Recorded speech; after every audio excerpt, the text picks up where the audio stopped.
Hello there. The government is plotting a crackdown on legal migration. Foreign students could find it more difficult to access long-term visas to stay in the UK.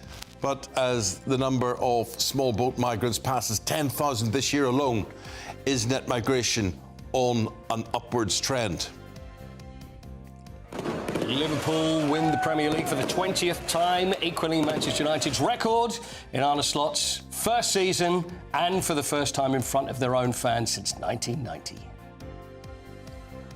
The NHS will now test all children who believe they're transgender for autism, but critics say the policy change doesn't address the usage of puberty blockers.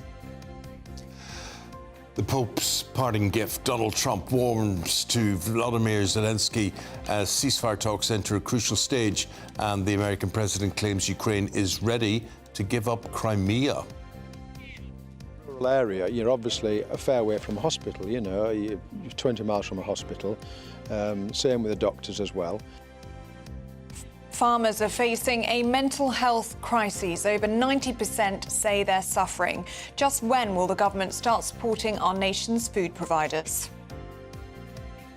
The London Marathon breaks a world record for the most finishes of any marathon ever.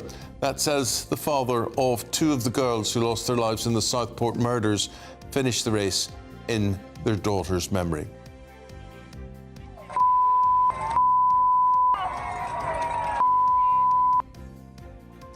But the day is almost disrupted as pro-Palestine protesters throw paint powder on the men's elite racers. 1 in 4 workers admit to being worried about artificial intelligence. But should we be? We'll be debating that one later. We're getting an early dose of summer this week. Join me later for the full forecast to find out exactly how high the temperatures will be climbing. Hello there, just after 6 o'clock on this Monday morning. I'm Eamonn Holmes. I'm Ellie Costello, and this is GB News Breakfast.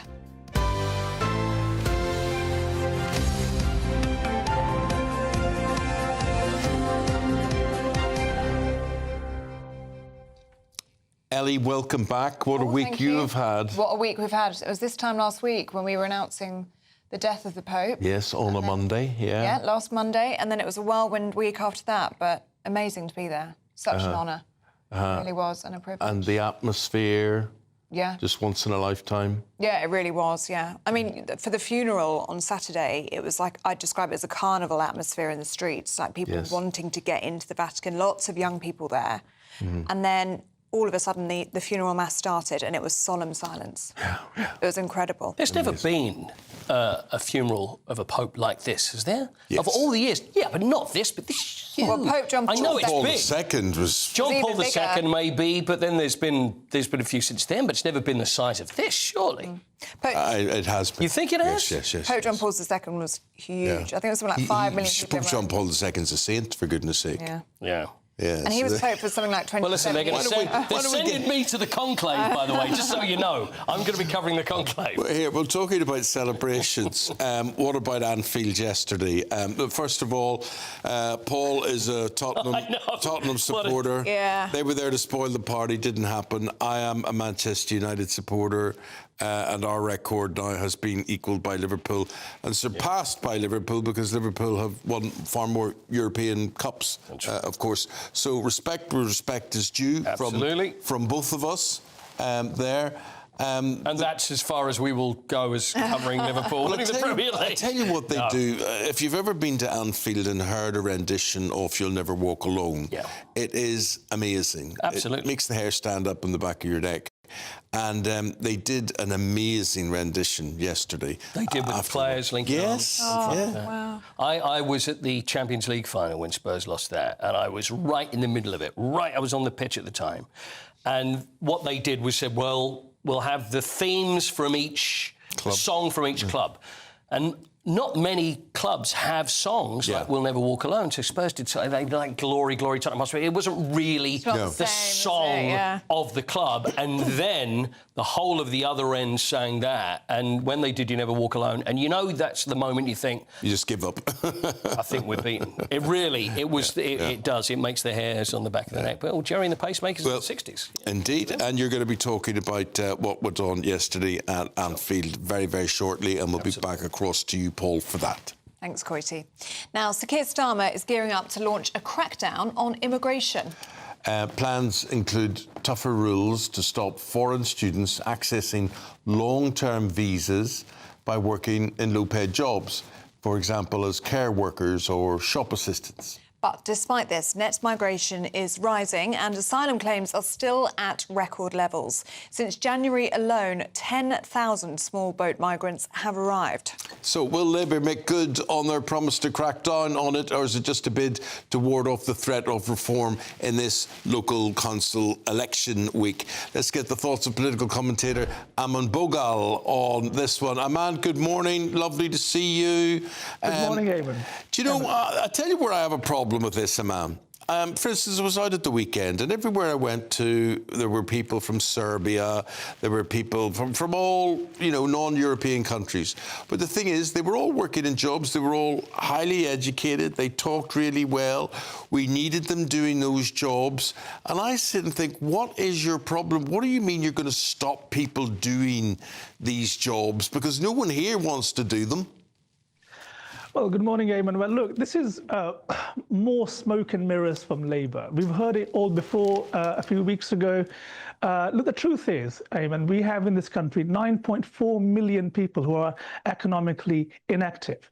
We have more people drawing from the state than paying in taxes. It is economically unsustainable. We cannot have more cheap foreign labour being exploited by unscrupulous employers who will generally undercut any hope of any local worker wanting to do the same jobs.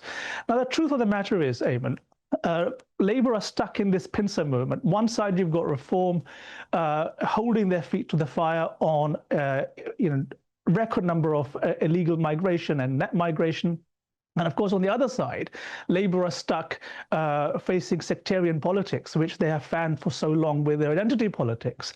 So I think it's very difficult to believe the Prime Minister and Yvette Cooper, when over the weekend we saw they were now going to go into business with the gangs by renting houses of private landlords paid for by taxpayers' money to house illegal dinghy-wallahs. We've had more than 30,000 cross the channel under Labour. Now, of course, the other big elephant in the room is legal migration. It's all of low-skilled, low-paid jobs and people who are coming into the country using the education visas as a soft route to settlement. It simply cannot go on. What do you make of the timing of all of this, Eamonn? Because, of course, the government would say that these plans have been in progress for a long time. But do you think this could just be a knee-jerk reaction to what Labour is expecting will be a bruising local election this week? Well, yes, indeed, Ellie. I mean, look at the polling. I think Reform have gone, nearly doubled their vote share, what they got in the last election. And of course, Labour are feeling this heat. But as I think you said, it is pretty much a knee-jerk reaction from Labour because, let's be honest, they've had 14 years to develop coherent policies that people really want as answers to the problems we face. And yet we have this sort of, ramshackle, make it up as you go along a type of approach from Labour. But the real proof of the pudding is in what they've actually achieved. And that is, we've had a record number of people breaking into Britain. They've extended the migrant hotel scam by another 5 years. They've leveled up the money being given to illegal asylum seekers to spend on legal aid paid for by the taxpayer. And now they want to go into business with the gangs by making it even more of a pull by providing private houses. Just leads me back to this whole question. We can see the problem with the illegal migrants. Yes, everybody gets that. Why pick on legal migrants, people who are legally here to work in jobs that we can't fill? Well, we can fill those jobs, Eamonn. It's just that we haven't had enough people being encouraged to do those jobs, because partially, a lot of those times, those pay brackets have been undercut by cheap foreign labour. Secondly, let's not forget that every single legal migrant that comes into the UK puts pressure on local public services, housing, which is already a huge issue for anyone wanting to raise a family and move into their own place in terms of being able to afford it. And of course, let's not forget the whole idea that we can have this Ponzi scheme.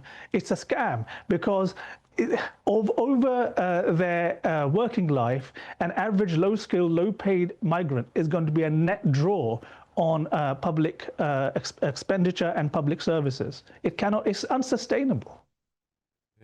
Eamonn, thanks for getting us all thinking about that. Are we talking to you again, Eamonn, later on today? No, we're not. No, we're not. I think, yes, this was the morning hit of what matters to Britain.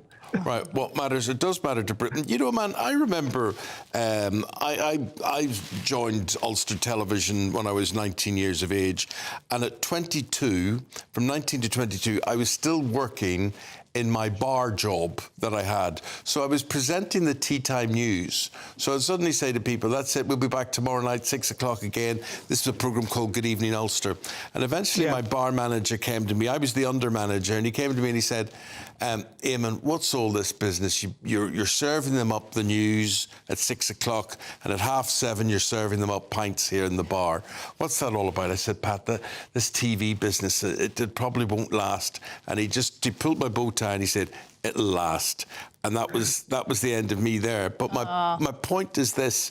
My point is that I wanted to do the job, and I felt the job was a worthwhile job doing, and I thought I had more chance being a barman than being a television presenter. And I just don't understand why anybody wouldn't want to get in and become, make that a full-time job, working in the bar, managing a bar, for instance. Well, indeed, Eamonn. I mean, look, the dignity of the pay packet has to be the biggest, lift up, for anyone wanting to build a life. And of course, let's be honest, we need huge reforms to social welfare that trap a lot of people into not wanting to do a job because, well, it doesn't pay as well as the benefits packet. So I think, look, you're an inspiration. This is exactly the type of thing that we need to encourage our younger people to do. I think it's fair to say, just yesterday we saw 1 million 18 to 24-year-olds are not in education or employment or training. And that's a real indictment of where we are as a country in terms of getting our next generation ready to go out there and build lives and build local communities and work hard. Eamonn Bogle, always good to see you. Yeah. Thank you very Likewise. much. Thank you, Ellie. For your time. Thank you very much indeed, my friend. Thank you. Yeah. An inspiration. No, but I just don't understand why people don't want to work, why youngsters today, a lot of them don't want to work in the supermarkets, don't want to work in the bars, don't want to do waiter jobs as food waiters and things like that. How else do they earn money? Yeah, well, you just heard that 1 million of them are not in work or any form of training or education. When you were young, before you went into journalism, did you do a job which earned you a few I've quid? worked since I was 15. Yeah? Yeah. What did you do? Fancy dress shop. I worked, it was my first job. Yeah. Then I worked at Boots on the counter. Yeah. And then, what else did I do after that? And then I was a waitress in a cafe. Yeah, I've always worked. I totally agree with you, and I look at you and I think, yes, that's how you earn a living, that's how you get on in the world, and who knows where that life and that job is going to take you, and eventually you got a career path which brings you to Rome on a Saturday for the Pope's funeral. I mean, that's a career highlight. That's incredible. But that's from working in the counter at Boots. And that's where you get your life skills from. That's how you learn to talk to people. I totally agree with you. So the youngsters today, none of them will be out of bed. But what do they do? How do they earn money? How do they get cash? I mean, Mummy and Daddy, I think. Well, I used to really just clean my dad's car on a Saturday. And I used to say, Dad, well, can I clean your car while I do that? And you're thinking, right, there's going to become 10 bob at the end of this or whatever it is. Yeah. And you would do those things, but I don't know. What do you do? Let us know. geopolitics.com/you'll say. Indeed. And we're going to have our say now about the new Premier League champions. First time in 5 years. Paul Coyte's here, and we're here to say Liverpool have done it. It was in COVID the last time. It just maybe wasn't the way it should have been, but it is all OK now. It is. And Jurgen Klopp, who was the manager then, and he left at the end of last season, everybody assumed, well, he's going, what's going to happen? Things are going to just not work out for Liverpool anymore. But Arne Slot, the Dutchman's come in and has, to coin a phrase, slotted in quite well, hasn't he? First Dutchman to win the Premier League. It's worked incredibly well. Now, there's two ways of looking at this. You can say that Arne Slot has come in and done a brilliant job, or we could look at it, which was what we said when he came in, that he's walked into a ready-made team. Most new managers... I don't go with that, because I'll tell you what, you have to hold that team together. And look at Alex Ferguson's situation. Nobody held that team together after he retired. Yeah, I mean, I actually do. I know what you're saying, but I do think at the end of Manchester United, with Sir Alex Ferguson, I think he knew that set of players was the last set of Manchester United players that were going to win the Premier League as it was, and he chose the right time. Klopp, I'm not so sure. I think Klopp decided to walk away, but there was still a great team there. But Arne Slot, it had to be the way that he did things that actually made them win that title. Because, I mean, it's a tough job to walk into. I mean, you're going straight into such a huge job, but it's worked out incredibly well. Anyway, Arne Slot did speak after the game. As you can imagine, he's extremely happy. This is what he had to say. Because of what he did when I arrived here, before I even arrived here. I think that is something not one manager ever did before. So that is what definitely helped me. But apart from that, he helped me even more by the team he left behind and the culture he left behind in that team. The quality the players have was, I think, obvious for everyone. But the culture of hard work, the culture of not only from the players but also from the staff members have been incredible, and that is one of the reasons why we could achieve what we've achieved this season. So, yeah, for obvious reasons, I think it was a nice moment to thank him as well. I like him. I like him very much. I had Jurgen Klopp, and I'll be honest with you, I had my reservations. I didn't like it sometimes when he got riled and how he used to react with journalists, which had always rubbed me up the wrong way when you'd see some tactics and the way he would speak to people. That guy, I think, he seems a decent man. He's a very clever man, and he's a good football guy, and I think he deserves everything that he gets. And now a very happy man. Absolutely, and well done. And this will feel different for the players this time around, because they actually got to celebrate with the fans, didn't they? We saw Mo Salah taking a selfie with the fans yesterday. See that? Yeah. Did you see the? I lost count, Eamonn, on whether it was the first goal against Spurs, the second, the third, the fourth, or the fifth that went in. But he went to the crowd, got the phone out, and stood in front of the fans. You know what? And good luck to him. You can't argue about any of that. There he is, smiling, looking very happy. Selfie as well. He's probably, I think, going to win the Player of the Season. I think he's going to win the PFA Player of the Year. I think he'll also win the Football Writers Player of the Year as well. He signed a new contract. Things are looking very, very good for him. And also, as you say, the crowd's got to celebrate it as well, because last time it was during COVID and it had been 30-odd years since they won it. And it was so bittersweet, whereas this time they certainly made the most of it. And also, I think we've got some footage of the fans as well outside Anfield. The flares were going. By the way, did you hear about the Everton flare? No. There was... This is probably not the right time, and I apologise to Liverpool fans for this, but I think they'll probably even find this funny, because they're the ones that win the Premier League, is that a lot of flares were bought by Liverpool fans, so all these red flares, and the rumour has it there was a couple of blue ones that the guy who had sold them was an Everton fan and actually put, they're red, go on. And it turns out, so there's blue ones for Everton going up, and so... They weren't too happy about that. But apart from that, the whole of Liverpool's gone crazy. There's going to be a bus parade, of course there will be, but they won't actually get the Premier League trophy until the last game of the season. Till the last day, but they'll be ready for that. That'll be good. Good, Paul. Thanks very much indeed. Paul's going to stick around. Your comments, your opinions, worthy champions. I don't think there's any argument about that. What are they? 11 points? 11 points clear or something? Oh, it's done and dusted. It's been done and dusted since November. So done and dusted since November, you're right. Thanks, my friend. See you again shortly. Good. OK, thank you. Now, at 19 minutes past 6, it's time for our daily reflection. The GB News Daily Reflection. Hi, I'm Mark, and I'm the vicar of Grove Hill and Saltersgill in Middlesbrough. Probably everyone knows that one person who you can tell the same thing to again and again and again. And though they hear it, they never seem to take it in. And then when they actually need what you've told them, they look at you blankly. It's a real test of patience. I sometimes wonder if Jesus' followers were those kind of people. All through Luke's Gospel, Luke's telling of the story of Jesus' life, Jesus told his disciples that he's going to have to die and then be raised up again on the third day.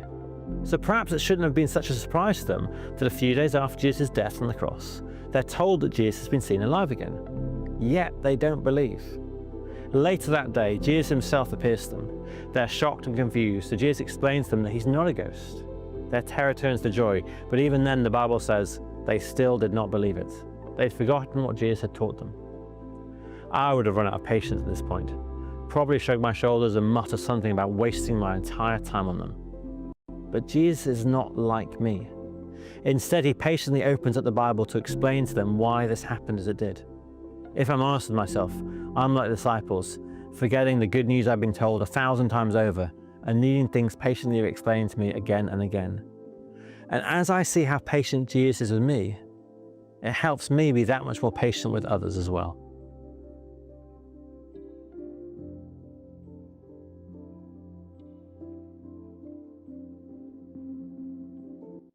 Well, from reflection, we're now going to look ahead and hopefully welcome the weather this week, because it's set to get better, as Jonathan Brash will tell you.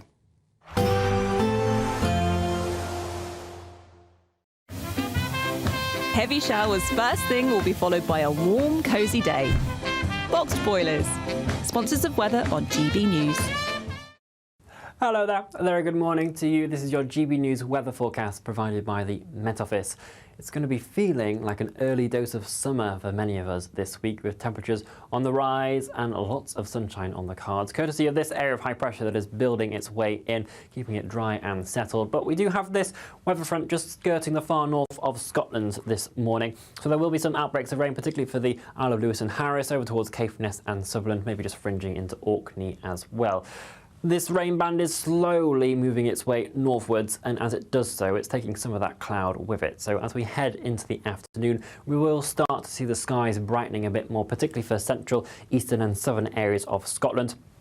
Northern Ireland as well will eventually see the sunshine breaking its way through, in addition to areas of northern England. For England and Wales, there could be some mist and fog patches around first thing this morning, but they will be readily clearing their way off. And certainly, once they do so, there'll be a lot of dry, fine weather around. Temperatures responding to that, seeing highs of 22 to 25 degrees Celsius in places, so certainly rather warm for the time of year. Staying relatively settled into this evening and overnight as well. Our rain bands in the north slowly just pushing up towards Shetland. Otherwise, a very dry night. Again, a few mist and fog patches to watch out for. There may be a patchy grass frost in some rural spots as well, but most of us seeing temperatures around 8 to 10 degrees Celsius. And that leads us into a fine and pleasant Tuesday across the board. Again, there's just a risk of a bit of cloud and patchy drizzle across the very far north, but there'll be lots of sunshine for many of us. Slight breeze across the far southwest, but otherwise inland, light winds will again help it feel very warm indeed. Temperatures notably above the April average for this point in the year. And get used to these warm temperatures, because they'll be continuing throughout the week, potentially locally high 20s for some of us for Wednesday and Thursday. Enjoy your day. Bye-bye. There will be a light breeze in the morning, leading to a warm front. Boxed heat pumps, sponsors of weather on GB News. Look, up next we'll be asking, has Trump turned on Putin? Hopefully we'll get an answer to that right after this short break. From the school run to the home run, watch a new show for all of Britain. He can say whatever he wants. A straight talking show where all voices are heard. And, you know, when are we going to stop talking about smashing the gangs and actually do it? With the stories that matter from every part of our country. There's a bit of a crash landing there for your Chancellor. Bold, fearless and standing up for you. That's me, Martin Daubney, 3 p.m. till 6 p.m, weekdays, here only on GB News. The People's Channel, Britain's news channel. I'm Christopher Hope. From pop stars to politicians, I'll interview anybody in a pub who's got a political opinion. Join me every Friday on Spotify, Apple Podcasts, YouTube or gbnews.com, or wherever you get your podcasts. This is GB News, the People's Channel.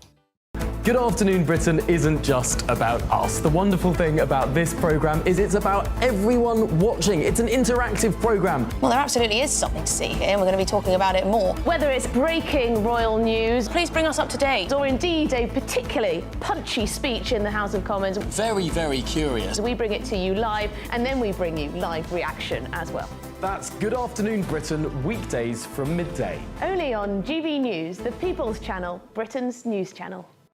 It's Patrick Christie's Tonight, and here we do things differently. It's explaining the absolute madness of this, doesn't it? It's explosive. I mean, this is very good. It's lively. 850. Your government sat there short and it did nothing. It's controversial. And the Middle East has been in turmoil since before I was born. It's everything you need to kickstart your evening. Everyone's had their Weetabix tonight. I love to see it. That's Patrick Christie's Tonight, weeknights from 9 p.m. Only on GB News, the People's Channel, Britain's news channel. This is Britain's Newsroom, where your voice matters. It's just astonishing. With expert analysis and honest opinion, we don't just keep you informed. We bring you unique perspectives you won't see anywhere else. Can't argue with any of that. When the news happens, it happens here. On Britain's Newsroom, weekdays from 9:30 a.m. Only on GB News.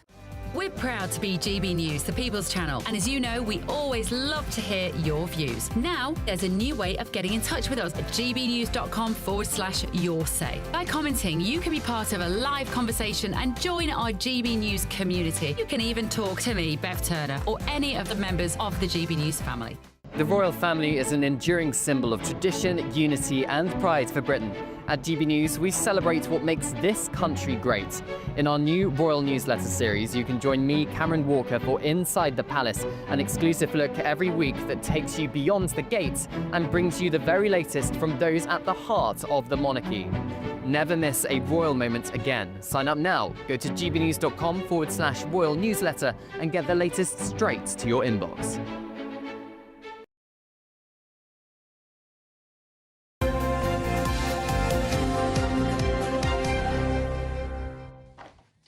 Welcome back to Breakfast. It's 6:26. Now, President Trump has questioned Vladimir Putin's willingness to end the war in Ukraine. It's after he met Ukraine's President Zelensky at Pope Francis's funeral on Saturday. Well, on a social media post, he said he feared Putin was tapping him along and that there was no reason for him to continue shooting missiles into civilian areas. So, the question we're asking this morning is, has Trump finally turned on Putin? Well, let's talk to political analyst Scott Lucas, who joins us now. Good to see you this morning, Scott. What do you make of all of this?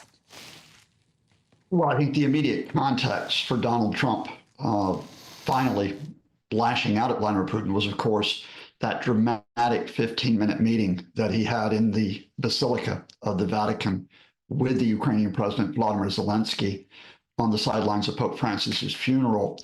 But I think there's a wider context for it, which is really important. And that is, it's less than 2 weeks since the U.S. presented a proposal with many of the Kremlin's demands to Ukraine, including the demand that Ukraine give up about 25% of its territory to the Russians, and effectively said, take it or leave it.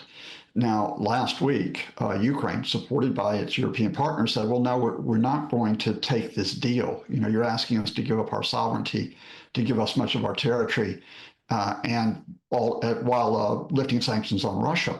And you thought at that point, well, you know, Trump is pretty strong in support of Putin. But then last Thursday, I think Putin miscalculated. The Russians fired 70 missiles and about 145 drones in an attack across Ukraine, and it was in effect a mass murder. They killed 12 people in the capital of Kyiv. They injured 90. And I think if Trump didn't know about that attack, I think Zelensky in that meeting on Saturday told him about it and said, look, the Russians aren't moving towards a ceasefire. They've rejected your proposals for weeks, which they have done. And instead they keep attacking civilians. And I think Trump very quickly after that meeting with Zelensky said to Putin, why, if you want a ceasefire, why do you keep killing these people? So, Scott, where do we go from here? It's one thing coaxing Putin along, trying to get on side with him. But now Trump has openly come out and condemned him. Where does that leave him to go? Well, we don't know which way Donald Trump will go because his administration is split. There are some within his administration who have no interest in European security, let alone Ukrainian security. That includes his Vice President, J.D. Vance. It includes his envoy to Russia, Steve Witkoff, who met Putin last Friday. But there are others within the administration that think, you have to continue to support Ukraine's resistance against this 38-month full-scale invasion. That includes the National Security Advisor, Mike Waltz, who was also in Italy over the weekend. It includes the envoy to Ukraine, Keith Kellogg. And I think the fundamental we have to start off with is that Putin doesn't want a ceasefire. Putin wants to conquer Ukraine. He still wants to get rid of the Zelensky government. He still wants to break up the country.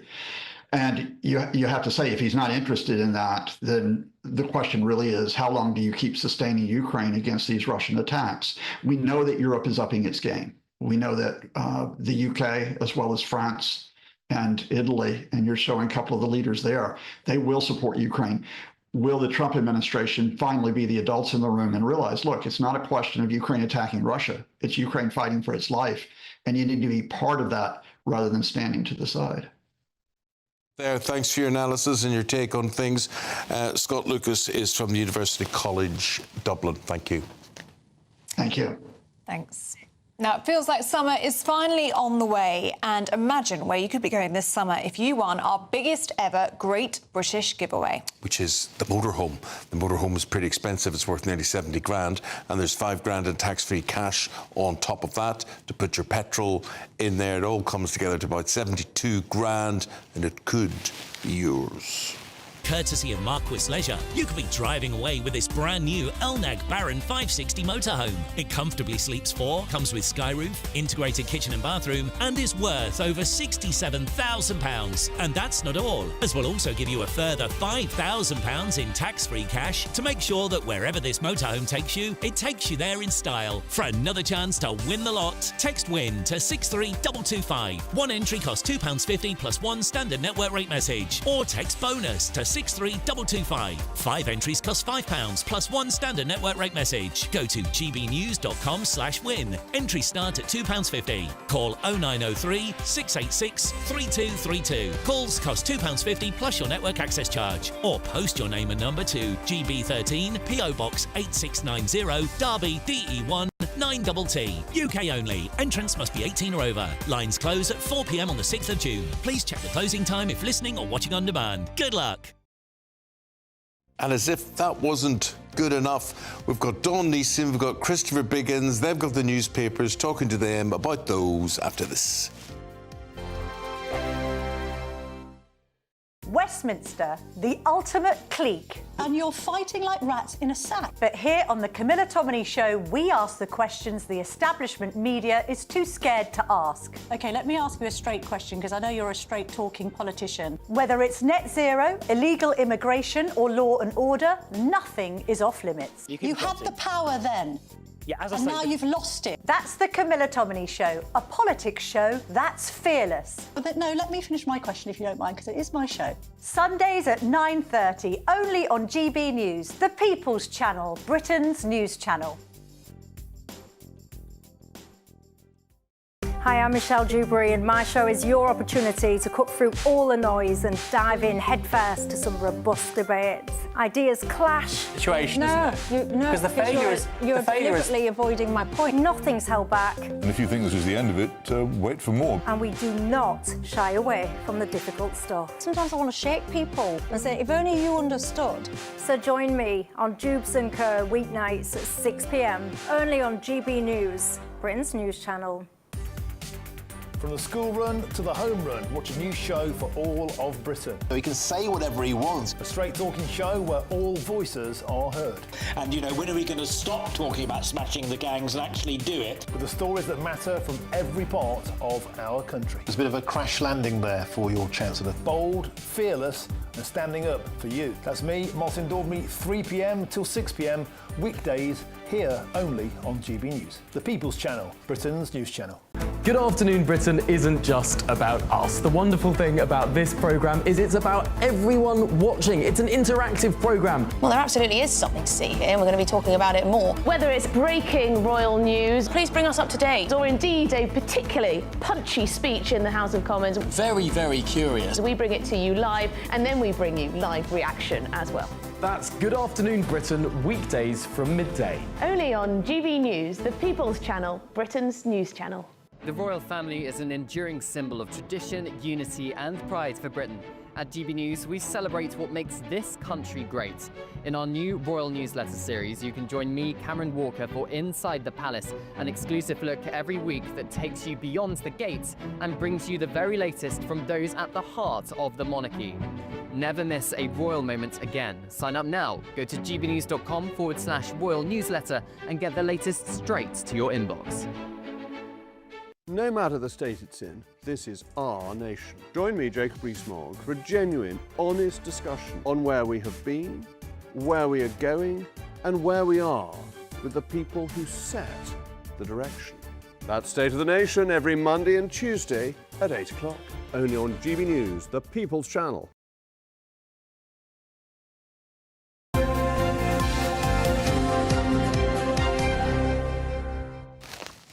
Welcome back to breakfast. We're going through the papers in the company of Dawn Neeson and Christopher Biggins. Morning, you two. Good morning. And let's have a look at these stories today. Dawn, let's have a look at the Times, shall we? Violent criminals tried without juries under the Swiss justice plan. Now, this is a really complicated story. I've got so many questions about it. OK, this is Sarah Sackman, the courts minister. To cut down on the current backlog of 80,000 cases that are clogging our courts up, they are thinking of introducing an intermediate court, which basically means the age-old right to a trial by jury is removed for some. It is incredibly complicated. It's a major constitutional change, but that right by jury will be removed for some crimes. Now, they say violent criminals tried without justice will just... Their cases will be heard by a judge and two what's the word I'm looking for? Two magistrates, rather than a jury, and they won't have a choice on it. Currently, you get a choice. You can be heard by a judge or you can do a trial by jury. That is going to be removed to get rid of the backlog. It is complicated. That is going to be removed to get rid of the backlog. In theory, sounds fine. However, you remove the jury, you get tried by a magistrate who can only sentence for certain levels. So, and they're talking about violent criminals. What this story doesn't say is what violent criminals we're talking about. And the story also goes on to say that it's only going to be sort of like crimes that will get a shorter sentence, because otherwise magistrates couldn't sentence them others. So what level of violence? Assault. Surely, well, anything more yeah, serious than that won't be. It's really, there's so many questions. If it happens, it will come in the next couple of months, and it will, in theory, get rid of the backlog, although lawyers are arguing that that actually won't be the case either. But basically, the bottom line is it is removing your right to a trial by jury, which we've had since You're not our legal removing system. your right. We're removing a lot of vermin who are out there creating problems in the world, and no one really cares less. So just let's process them. Guilty, guilty, guilty, boom, boom, boom. Yeah, but it's a major constitutional change. We've always had trial by jury in this country. How else do you reduce those numbers, though? Well, I mean, this is it. But many lawyers are arguing that this wouldn't reduce the numbers. I don't understand. They will. The legal side will always argue that because there's money in it for them. Yeah, there is money in it. So they're making it easier then for everybody then? Is this the idea? They're making it quicker for the courts to act because jury trials take longer than a judge and magistrate's cases. Can you imagine It's the very organisation behind a jury trial getting, what is it, 13 people, is it? 12 good men and women. So you get 12 good men and women assembled there, organised, days off work, time off work, being here, being there. And that's a lot of nonsense as well, because they're paid something like 33 quid a day. Yeah. Something for that. It's a waste of time. And have you ever been asked to be a member of a jury? Yes. I never have. I'm rather upset. I'd love to do jury. So would I. I really... But then you'd be too recognisable. The baddie would be able to come and look for you, basically. You'd be nobbled. Well, there was a very good drama which we were talking about last night, where all to do with juries. It's this great new TV series set in Brighton, detective called Grace, and the jury was being killed off one by one. Were they? Really? Yes, because the man who was guilty, his wife, as it turned out, was organising the... Spoiler alert, if you haven't watched it. Oh, yeah, well, sorry. Yes. Sorry. But it was fascinating. It was about juries and how you can influence juries. Yeah. And the thing is, if you're like us, Eamonn, I've been asked 3 times. I've always got away with saying I can't do it because I'm a journalist. Mm-hmm. Oh, can you get away with it if you say you're a journalist? No, you can get away with it if you say, well, yes, one of the reasons you say is that you'd be recognisable and therefore somebody could wreak revenge against you. So you wouldn't be allowed to do it? Well, when you were asked to do it, you had to say... Correct. Mm-hmm. Yeah. Oh. I'd love to do a juicy murder trial, though.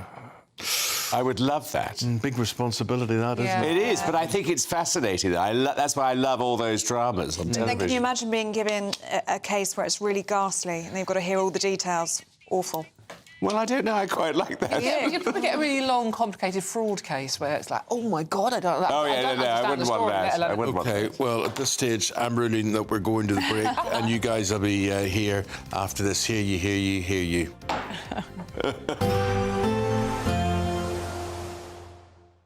Ready to soak up that holiday sunshine? Won't we need some cover? No worries. All sorted. All Clear Travel Insurance sponsors GB News Travel Destinations Forecast. Whilst the UK is going to be increasingly dry and sunny this week, parts of the Mediterranean are actually going to be slightly damper. Some showers to watch out for across parts of Turkey, and a brisk breeze running through the Aegean Sea will make it feel quite fresh for those Greek islands. A few showers in between the sunshine for parts of Italy, France and Spain as well, but it's parts of Portugal and down towards Madeira that are going to see some of the most unsettled conditions, some longer spells of rain and again some quite strong winds around, but away from there there'll still be some sunshine elsewhere.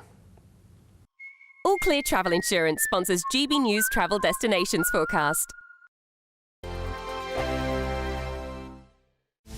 This is Britain's Newsroom, where your voice matters. It's just astonishing. With expert analysis and honest opinion, we don't just keep you informed. We bring you unique perspectives you won't see anywhere else. Can't argue with any of that. When the news happens, it happens here. On Britain's Newsroom, weekdays from 9:30 a.m. Only on GB News.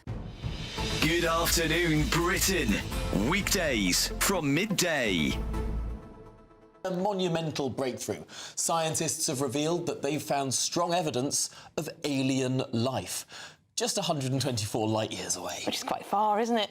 Astronomers from Cambridge University have detected signs of molecules that do indicate life, so we may not be alone after all. Well, joining us now to explain what on earth this exciting story is, the astronomer and broadcaster Mark Thompson joins us. Mark, just how important is this discovery? Well, it's incredibly important. For so many years now, we've been looking for some signs that we're not alone in the universe. The universe is a massive place. It's often been said that there's more stars in the universe than there are grains of sand on Earth. So, it's a big place. And to think that we're the only intelligent species in the entire cosmos is difficult to understand. And the discovery that's just been announced is that there's something called dimethyl sulfide, which is an element made of hydrogen, carbon and sulfur, which at the moment we think the only possible way that could be there is through some form of primitive living organisms. So this is because it's a very complicated gas to sort of combine together. There's no way there could be some sort of volcano churning this stuff out. It has to be some sort of biological life form as the most likely explanation. Yeah, absolutely. There are other elements, but this particular element, dimethyl sulfide, at the moment, the only process we know of that can produce it is life. Now, of course, we're still in early stages of this discovery, and we still need to do a lot of work to see if there's any other processes we can identify that can produce it. But for now, the only thing we know of is life, and so the only explanation therefore is that it's life, but it is still early days. GB News, the People's Channel.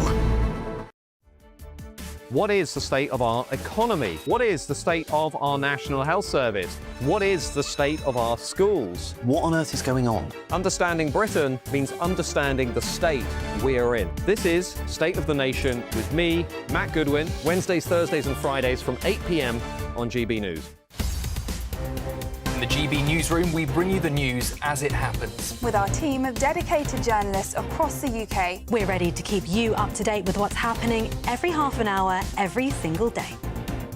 Bulletins here on GB News. the People's Channel, Britain's news channel.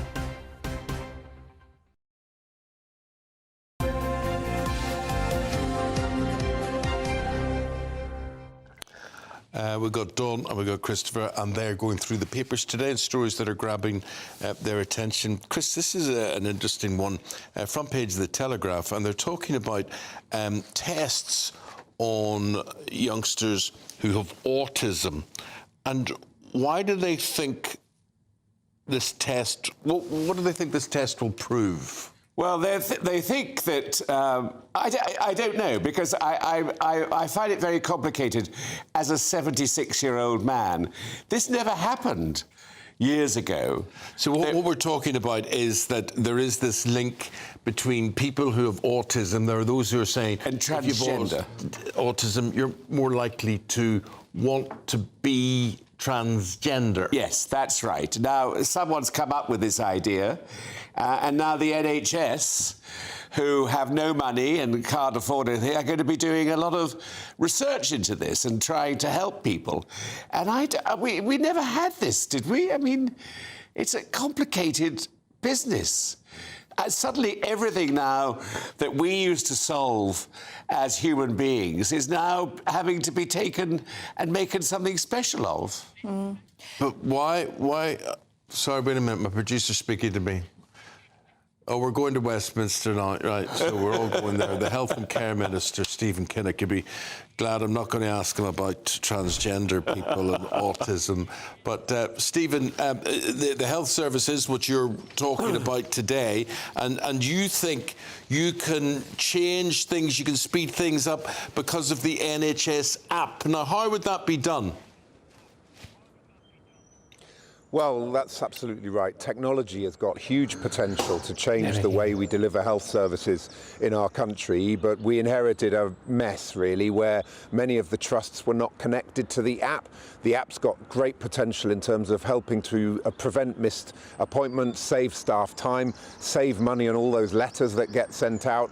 And actually what we've managed to do since the 4th of July is increase the coverage from about 2/3 to 87% now of trusts that are connected to the app. And we've seen, as a result, 5.7 million missed appointments being prevented. We've seen, 1.5 million missed appointments being prevented, 5.7 million staff hours saved, and 12 million fewer letters being sent out. So it's a great opportunity to drive up efficiency, productivity, and improve the patient experience in terms of the way they engage with the NHS. All of this is about putting power in the hand of the patient so that the patient can decide what their appointment is, when it's going to be, who's going to be with. Yes, something like that? That's absolutely right. So when you go on to the app, it gives you all sorts of different functions. For example, a questionnaire that you might need to fill in before you go in for an appointment. Well, rather than sit in the clinic and fill it in front of the nurse, you actually fill it in online, so it's all sorted. You get in. That improves the speed of you going through the system, and it improves the general experience of engaging. I mean, we live in a world where people are doing so much online now. They're shopping, they're travel booking, they're banking. Why isn't the NHS doing the same? This government's absolutely committed to driving the shift from analogue to digital. Mr. Kinnock, can I ask you about your plans to bring down legal migration numbers? In the papers today, this is about closing this loophole. So foreign students coming here on visas who are then transferring to a healthcare visa and entering low-paid jobs in order to stay in the country. So is this going to be a real crackdown on legal migration, or is this just cynically to do with what you're expecting to be a bruising in the local elections this week? Is this just trying to bid off the threat of Reform UK? We're absolutely committed to bringing migration numbers down. That was in our manifesto, so it's got absolutely nothing to do with any other party. It's fundamentally a Labour commitment to having a fair immigration system, but also one that works for our economy. And by the way, we've seen record numbers of deportations under Labour, 24,000 people who shouldn't be here being deported since the 4th of July, a significant increase in the number of foreign national offenders being deported. So we recognise that we inherited a terrible mess in terms of our asylum and immigration system, record numbers coming into our country. We're getting on top of that. But it's not going to be the work of 24 hours. But it's Stephen, what I don't understand is we're graft. talking about people who should be here and people who are entitled to be here and people who you, the government, say, yeah, that's okay, you can come here and you can fill those jobs. And I don't think any of us have much of an issue with that. Absolutely. Look, immigration has been a real benefit to our country in many, many ways in terms of our economy, our society, the diversity of our culture, the creativity of our country, our sporting achievements. The list goes on. But it is absolutely clear that under the Conservatives, it just spiralled out of control. And Boris Johnson deliberately took measures to open the floodgates. And that's something that we're now having to clear up the mess. So you're absolutely right. It's about making sure that we have control over the system, control over our borders, and a strategic plan for immigration that works for our economy. But you don't have control over our borders, do you? Because since January, we're expecting to pass this threshold today, 10,000 small boat arrivals since January. You have promised to smash the gangs. It's anything but. Well, it's absolutely right that we've got to get those numbers coming across on small boats down.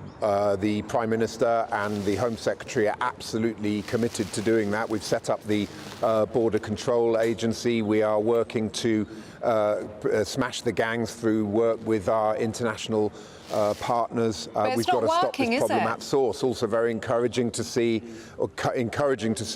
conversations moving forward in terms of our European partners and allies, but it is going to take some time because this situation was allowed to spiral out of control under the previous government. But the Home Secretary and the Prime Minister are straining every sinew to get on top of this issue. Can I ask you about that extraordinary picture on Saturday of President Trump and Zelensky just metres away from the coffin of Pope Francis, having that first face-to-face conversation since that row in the White House in February? What do you think this means for a ceasefire between Russia and Ukraine, and what do you think it means for an eventual peace plan? It was very welcome to see that really constructive and clear dialogue happening between President Zelensky and Trump. I think it was a marked contrast with the very troubling scenes that we saw in the Oval Office when President Zelensky last visited Washington. So I think that's clearly a step in the right direction. We are clear, we're unwavering and steadfast in our support for Ukraine.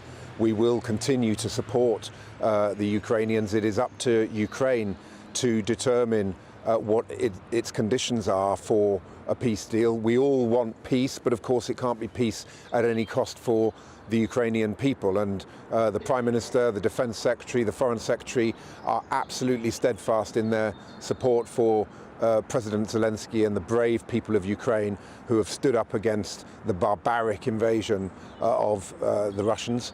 And I think we've seen through their resilience and strength an example to the world, frankly, and we will continue to support Ukraine, make sure that there's nothing being decided about Ukraine without Ukraine at the table. And it was good to see those conversations taking place between Presidents Zelensky and Trump. Good to see you as well, Stephen Kinnock. We'll have to leave it there. Thank you very much indeed. Stephen Kinnock is the Health Minister speaking to us live there from College Green this morning. Now, Dawn Neeson, you were sitting shaking your head during that. I was, because I don't know what was getting you? You've got a minute. I don't know how they can, any of them, this isn't even a political point, it's both main parties, how they can come on TV and just tell so many blatant lies. We inherited a mess from the previous government on immigration. He said, yes, you did. But as you pointed out, Ellie, quite rightly, it's a mess you have made. made worse. We have got the highest small boat crossings that we've ever had. We're going to hit record numbers over the next week, certainly when we've got improved weather. What are they doing about it? I'm seeing no sign of them improving the situation whatsoever. As you said, and he goes, oh, we inherited... How long are Labour going to carry on saying... It was the previous government. We inherited a mess. You're going to have to stop saying that at some point and start owning up to the fact that this is now your mess. OK. And they're also ignoring the situation. I mean, it's just getting worse. Guys, thank you very much indeed. These two will get better, hopefully, at 5:30 when they're back again today. Here's the weather. How dare you. Expect a warm front, moving from the kitchen right through to the rest of the house. Boxed Boilers, sponsors of weather on GB News. Hello there. A very good morning to you. This is your GB News weather forecast provided by the Met Office. It's going to be feeling like an early dose of summer for many of us this week, with temperatures on the rise and lots of sunshine on the cards, courtesy of this area of high pressure that is building its way in, keeping it dry and settled. But we do have this weather front just skirting the far north of Scotland this morning, so there will be some outbreaks of rain, particularly for the Isle of Lewis and Harris, over towards Caithness and Sutherland, maybe just fringing into Orkney as well. This rain band is slowly moving its way northwards, and as it does so, it's taking some of that cloud with it. So as we head into the afternoon, we will start to see the skies brightening a bit more, particularly for central, eastern and southern areas of Scotland. Northern Ireland as well will eventually see the sunshine breaking its way through, in addition to areas of northern England. For England and Wales, there could be some mist and fog patches around first thing this morning, but they will be readily clearing their way off. And certainly, once they do so, there'll be a lot of dry, fine weather around. Temperatures responding to that, seeing highs of 22 to 25 degrees Celsius in places, so certainly rather warm for the time of year. Staying relatively settled into this evening and overnight as well. Our rain band in the north slowly just pushing up towards Shetland. Otherwise, a very dry night. Again, a few mist and fog patches to watch out for. There may be a patchy grass frost in some rural spots as well, but most of us seeing temperatures around 8 to 10 degrees Celsius. And that leads us into a fine and pleasant Tuesday across the board. Again, there's just a risk of a bit of cloud and patchy drizzle across the very far north, but there'll be lots of sunshine for many of us. Slight breeze across the far southwest, but otherwise inland, light winds will again help it feel very warm indeed. Temperatures notably above the April average for this point in the year. And get used to these warm temperatures because they'll be continuing throughout the week, potentially locally high 20s for some of us for Wednesday and Thursday. Enjoy your day. Bye-bye. A positive outlook through the night will power through to a bright day ahead. Boxed Home Battery Storage, sponsors of weather on GB News.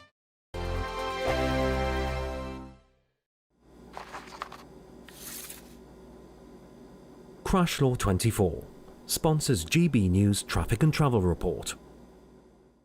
Good morning. This is the latest AI travel news from gbnews.com. The A9 southbound slip road to Pitlochry remains closed due to essential overnight roadworks, with a signed diversion route available for drivers. Over on the M4, westbound at junction 37 Pyle, resurfacing work is causing the closure of the entry slip road, as well as the hard shoulder, but diversions are in place to reroute traffic efficiently. In Oxfordshire, the M40 southbound exit slip at junction 10 is experiencing delays due to a broken down vehicle, leading to lane closures. Normal traffic conditions are anticipated between 7:15 and 7:30 this morning, expected to resolve shortly after. Stay up to date at gbnews.com for more travel news. Crash Law 24 sponsors GB News Traffic and Travel Report.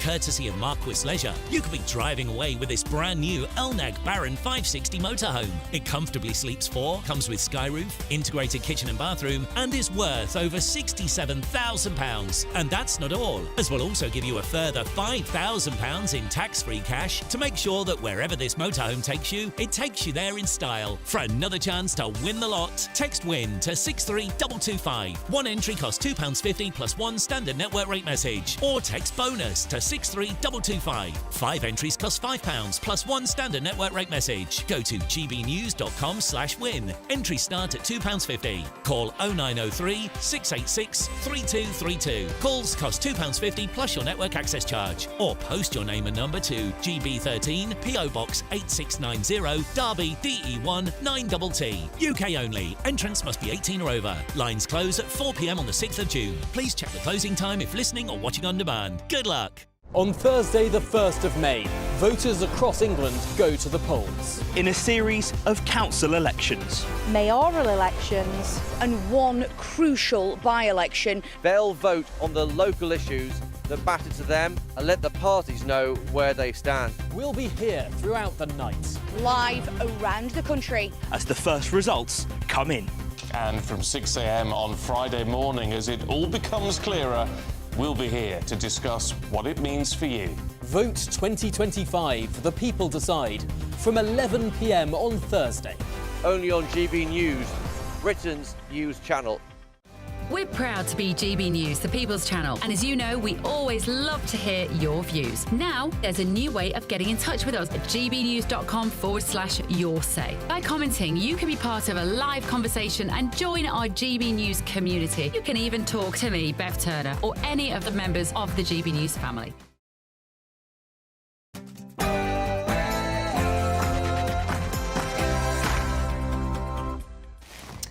Good morning. It's revealed the government is plotting a crackdown on legal migration. Foreign students could find it more difficult to access long-term visas to stay in Britain. But as the number of small boat migrants passes 10,000 this year alone, is net migration on an upwards trend?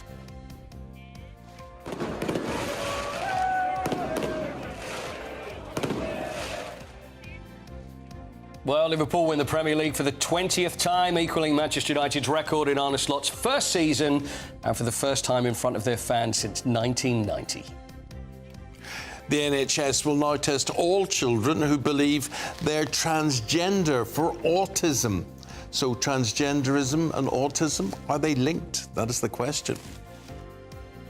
Area, you're obviously a fair way from a hospital, you know, you're 20 miles from a hospital, same with the doctors as well. Farmers are facing a mental health crisis. Over 90% say they're suffering. Just when will the government start supporting our nation's food providers?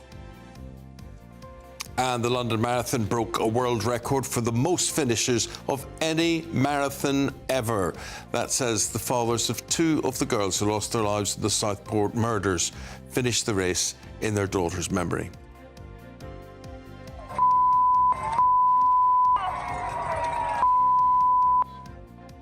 But the day is almost disrupted as pro-Palestine protesters throw paint powder on the men's elite racers. 1 in 4 workers admit to being worried about artificial intelligence. But should you be? Do you fear your job is at risk because of AI? We'll be debating that very shortly. I think, Lily. I think it's beautiful. That was Princess Lilibet speaking there in her American accent after Meghan Markle shares a rare video of the child. We're getting an early dose of summer this week. Join me later for the full forecast to find out exactly how high the temperatures will be climbing. On this Monday morning, a very good morning. Good to have you on board. I'm Eamonn Holmes. I'm Ellie Costello, and this is GB News Breakfast.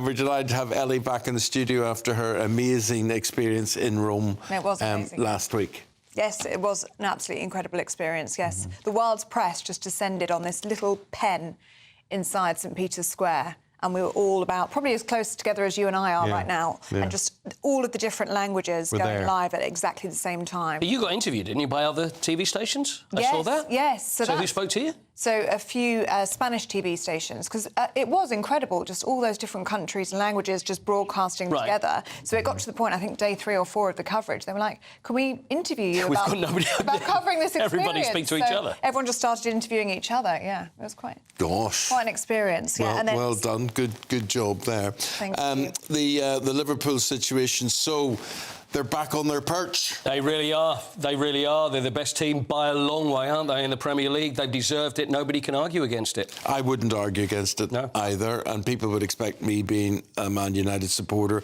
and you representing Spurs. And losing 5-1. Yeah. Could have been 10. Both of you are very gracious, though. I think you're not very gracious, realistic. I think you're both very fair. Is that right? No. You are gracious. Come on, you are. No, we're just realistic. I mean, you can't. I mean, Liverpool have won more European Cups than Manchester United. They've now equalled the league title situation. And the sad thing is, you look at it from a Man United supporter's point of view, and it's going to take a long time to rebuild that team. That's not going to be done in a season or two. As Spurs fans, we look at it and think it wasn't long ago where we were beating them, and then something happens, and then away they go. Spurs fall down, who are just in terrible state. Then again, so Manchester United at the moment. Yeah. So I don't know whether it makes it harder for us as supporters of other teams to watch Liverpool doing this, or actually makes it easier because you know that there's no competition against them. They're just so good, and they've just won it at a canter. They really have. They just won it very easily. Are they the greatest club? Because Jamie Carragher was writing today saying, that's it. Well, if you want to hear gracious, ask Eamonn. What, are they the greatest club ever? Jamie Carragher has said that today. That's Jamie Carragher. So was he drinking at the time, wasn't he? I was seeing he was sloshing down champagne. The answer Eamonn's trying to say to you is yes, I'm afraid. No, absolutely true. no. It is. It's got to be. They're the greatest club at the moment. they've got the support. They've got the big. They've won more trophies than each. So really, we'll think about that for a while, shall we? We'll think about that. We'll see you again in about 50 minutes' time, Paul, and you can tell us more about that. So if you are a Liverpool supporter, congratulations on your Premier League win. Yeah, probably lots of sore heads this morning. Now, Sir Keir Starmer is gearing up to launch a crackdown on legal immigration.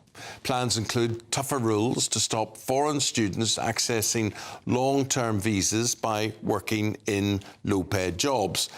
For example, care workers or shop assistants. I mean, I would argue these are people that we need doing jobs that we need. So what's the alternative? You stop these people coming in and who's going to do these jobs? Well, despite this, net migration is rising and asylum claims are still at record levels. Since January alone, 10,000 small boat migrants have arrived.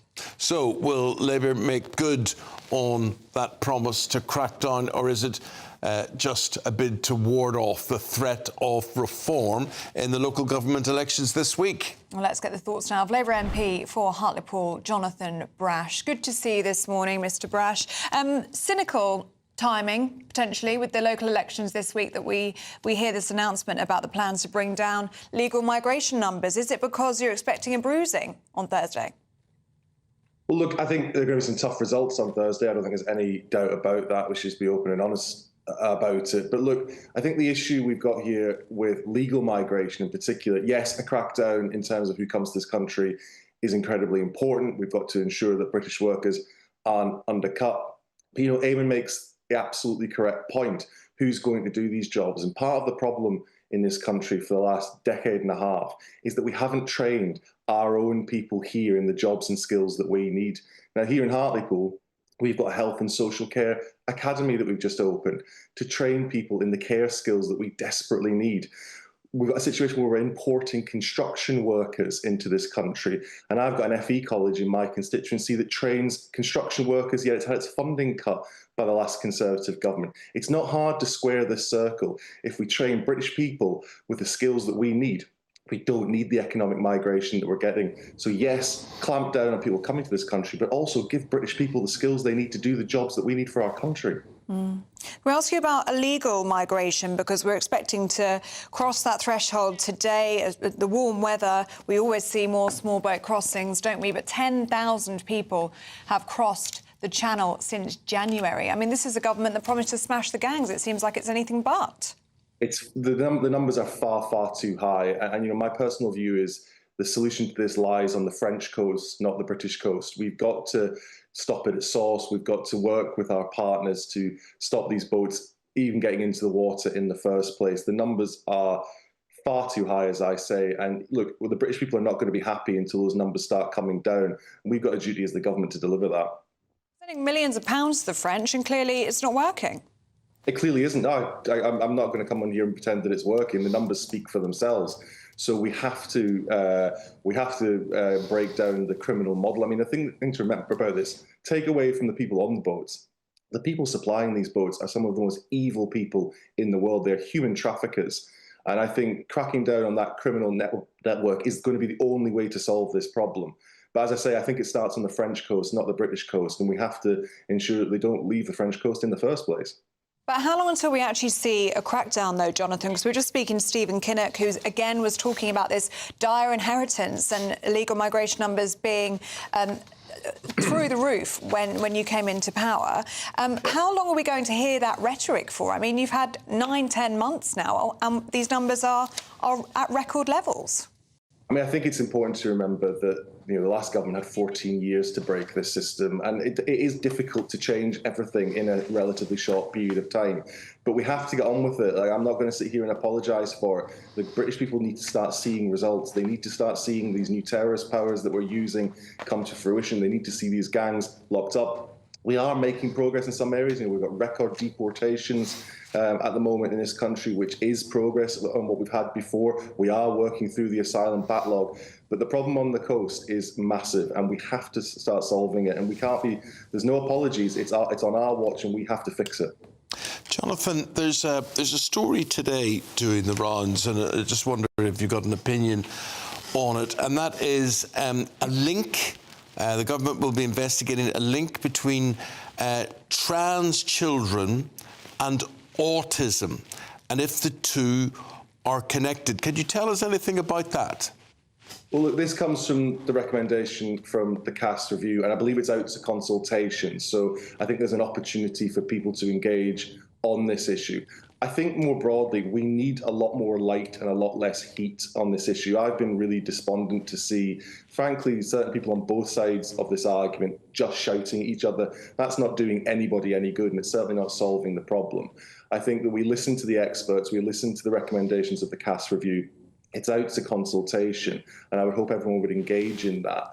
The reality is, though, we have to work through a solution to many of the issues that are presented by this. And I think that if we just do it diligently, calmly, and without a lot of the shouting that's been happening on this issue, I think it'd be better for everybody. Interesting. Jonathan Brash, got to leave it there. Thank you very much indeed for your time this morning. Thank you. Thank you. Thank you. Now, at 11 minutes past 7, farmers are in the grips of a growing health crisis. North Yorkshire is home to over 6,000 farms, but the community says they are becoming increasingly isolated. 95% say their mental health has deteriorated. Our reporter Anna Riley with more. Forgotten in the fields. Farmers in North Yorkshire are facing a growing health crisis. That's according to Health Watch. The rurality of the region makes healthcare access hard. This, combined with the demands of running a farm and stigma surrounding mental health, means farmers here aren't getting the support they need. Living in a rural area, you're obviously a fair way from a hospital, you're 20 miles from a hospital, same with the doctors as well. And if you ring a doctor up now, you can't just get access that day. You've got to book an appointment, it could be 4 or 5 days. And mental health issues, unlike cancer and a broken leg, where you're seen fairly quickly, are not seen as priority. So people go away at home and they sit and they worry, or they drink, or they do whatever they're going to do until it gets probably too bad. But if you are struggling, it's seen as a weakness, so you just don't go. Labour's changes to agricultural property relief is an added financial pressure. This family farm now face paying £300,000 in inheritance tax. My father never says a great deal, but I know it's preying on his mind, so now we were sort of hoping that after the budget there might have been some concessions coming. It doesn't look like there's going to be. So now we have to get something quickly sorted out to get it turned over and hope he lives 7 years. He's 84. Now, he may well do. But, you know, when you get to 84, then every day you wake up is a bonus. And, you know, I'm not just saying it's me. There's a lot of my friends in the same situation. What we call the clawback would be a sensible solution where you don't pay tax when you're passing it from one generation to another until that generation wants to sell it. And then that's when you'd pay the tax, because you would have the cash. The government is supporting farming communities by investing billions of pounds in the NHS. It also says it's backing British produce, reforming planning rules on farms to support food production and making the supply chain work more fairly. But for now, Healthwatch is calling for improved care for those that keep the nation nourished. Anna Riley, GB News. Well, that was Andrew's story, just one of many stories. Ollie Harrison has a story as well. Ollie is a farmer, and you're in Liverpool this morning, Ollie. Very good to talk to you, Ollie. How are you today? And, you know, I know you've got friends who've been affected by this, and Andrew was trying to describe what it's like in getting doctor's appointments and how lonely it can be and how being isolated is a problem as well. What would you like to add to all of that, Ollie? Well, firstly, you asked how I was. Now, your initial reaction for how you're feeling would be, yeah, you know, I'm fine. And that's probably the biggest lie in the world. So actually, I'll answer you as a percentage. So I would say I'm probably 90% today. You know, it's looks like it's going to be a nice day. We're on top of workload. Wish it was going to rain a bit more, so I'm not 100%. But this is the problem. You know, people don't actually say how they're feeling. So I had a friend, he took his life 9 years ago this May, and I couldn't understand why he'd done it. So I learned a lot about it through another friend that was a psychotherapist, I suppose is the best way to describe it. And a lot of it is people just don't share their problems, you know, and even if the person you share them with doesn't solve it, it can make it feel better. So we actually drove a combine. You can probably see it behind me from John O'Groats to Land's End to raise awareness, to get people just to talk. Because the suicide rate, and I'm so sorry to hear about your friend, Ollie, because the suicide rate in farming and agriculture, the whole sector, is truly shocking, isn't it? I think it's something like 3 suicides a week in the industry. Can you paint a picture for us about how it has got to this state? Why? What are farmers dealing with, whether they want to take their own lives? Yeah, I mean, there's several things, but obviously they work on their own a lot, so sometimes won't see a lot of people. But they have access to means because, you know, locations or whatever, and whether it's, well, in fact, we won't even go into that, but they have an access to means. They're very used to dealing with life and death. But the main thing is everything we do is uncontrollable. You know, we can control our output price, we can't control the weather, and they are the 2 biggest factors that affect farm income each year. The levels of investment in agriculture are just massive, and everything's just out of sync. You know, we had that war in Ukraine, we've had hyperinflation, but the prices haven't kept up. And the risk of, it's not just losing a business, you'd actually lose a home. So that all that added together is a terrible mix. Ollie, I'm listening to you there, and, you know, I'm a massive fan and supporter of farmers. I was an agricultural reporter for 2 years, and I understand the life. And if you said to me, Eamonn, would you become a farmer tomorrow? There's part of me would say, oh, that sounds good, outdoors, you know, animals, really nice. No way would I touch it, would I go near it. And because of the pressures that you're describing there as well, just part of it. But they're not going to go away, and the industry's not going to get better, I would suggest. So aren't you in the wrong business? Well, you could say that, and, you know, I do question myself. I mean, especially in the last 6 months since the budget is what it's all for. I mean, you know, they say no one owns a farm, you just look after it for the next generation. And that looks like that's going to be taken away from us now. So you just think, well, what's the purpose? Do we just pack up and do something else? But, you know, which we all can do. But it isn't very good for food security, is it? And I know that shouldn't be our problem, but I don't know, you feel like it is somehow. Yeah, you feel a responsibility with that. Ollie, I'd love to talk to you more. I can only say to you that you and Andrew, who we heard there, we empathise with you, we sympathise with you. There's a lot of love throughout the land, I think, now for farmers. Whether there is amongst politicians is another thing, because I just don't believe they understand what you do and how important you are to real life. But thank you for talking to us, and keep well, my friend. Keep well. Thank you. And next time someone asks you how you are, tell them how you are as a percentage. Okay. Yeah. Good man. Good man. Thank you very much. Thank you. And we appreciate everything you do. Thank you. How are we? How are we? And Ollie makes that point. How are you?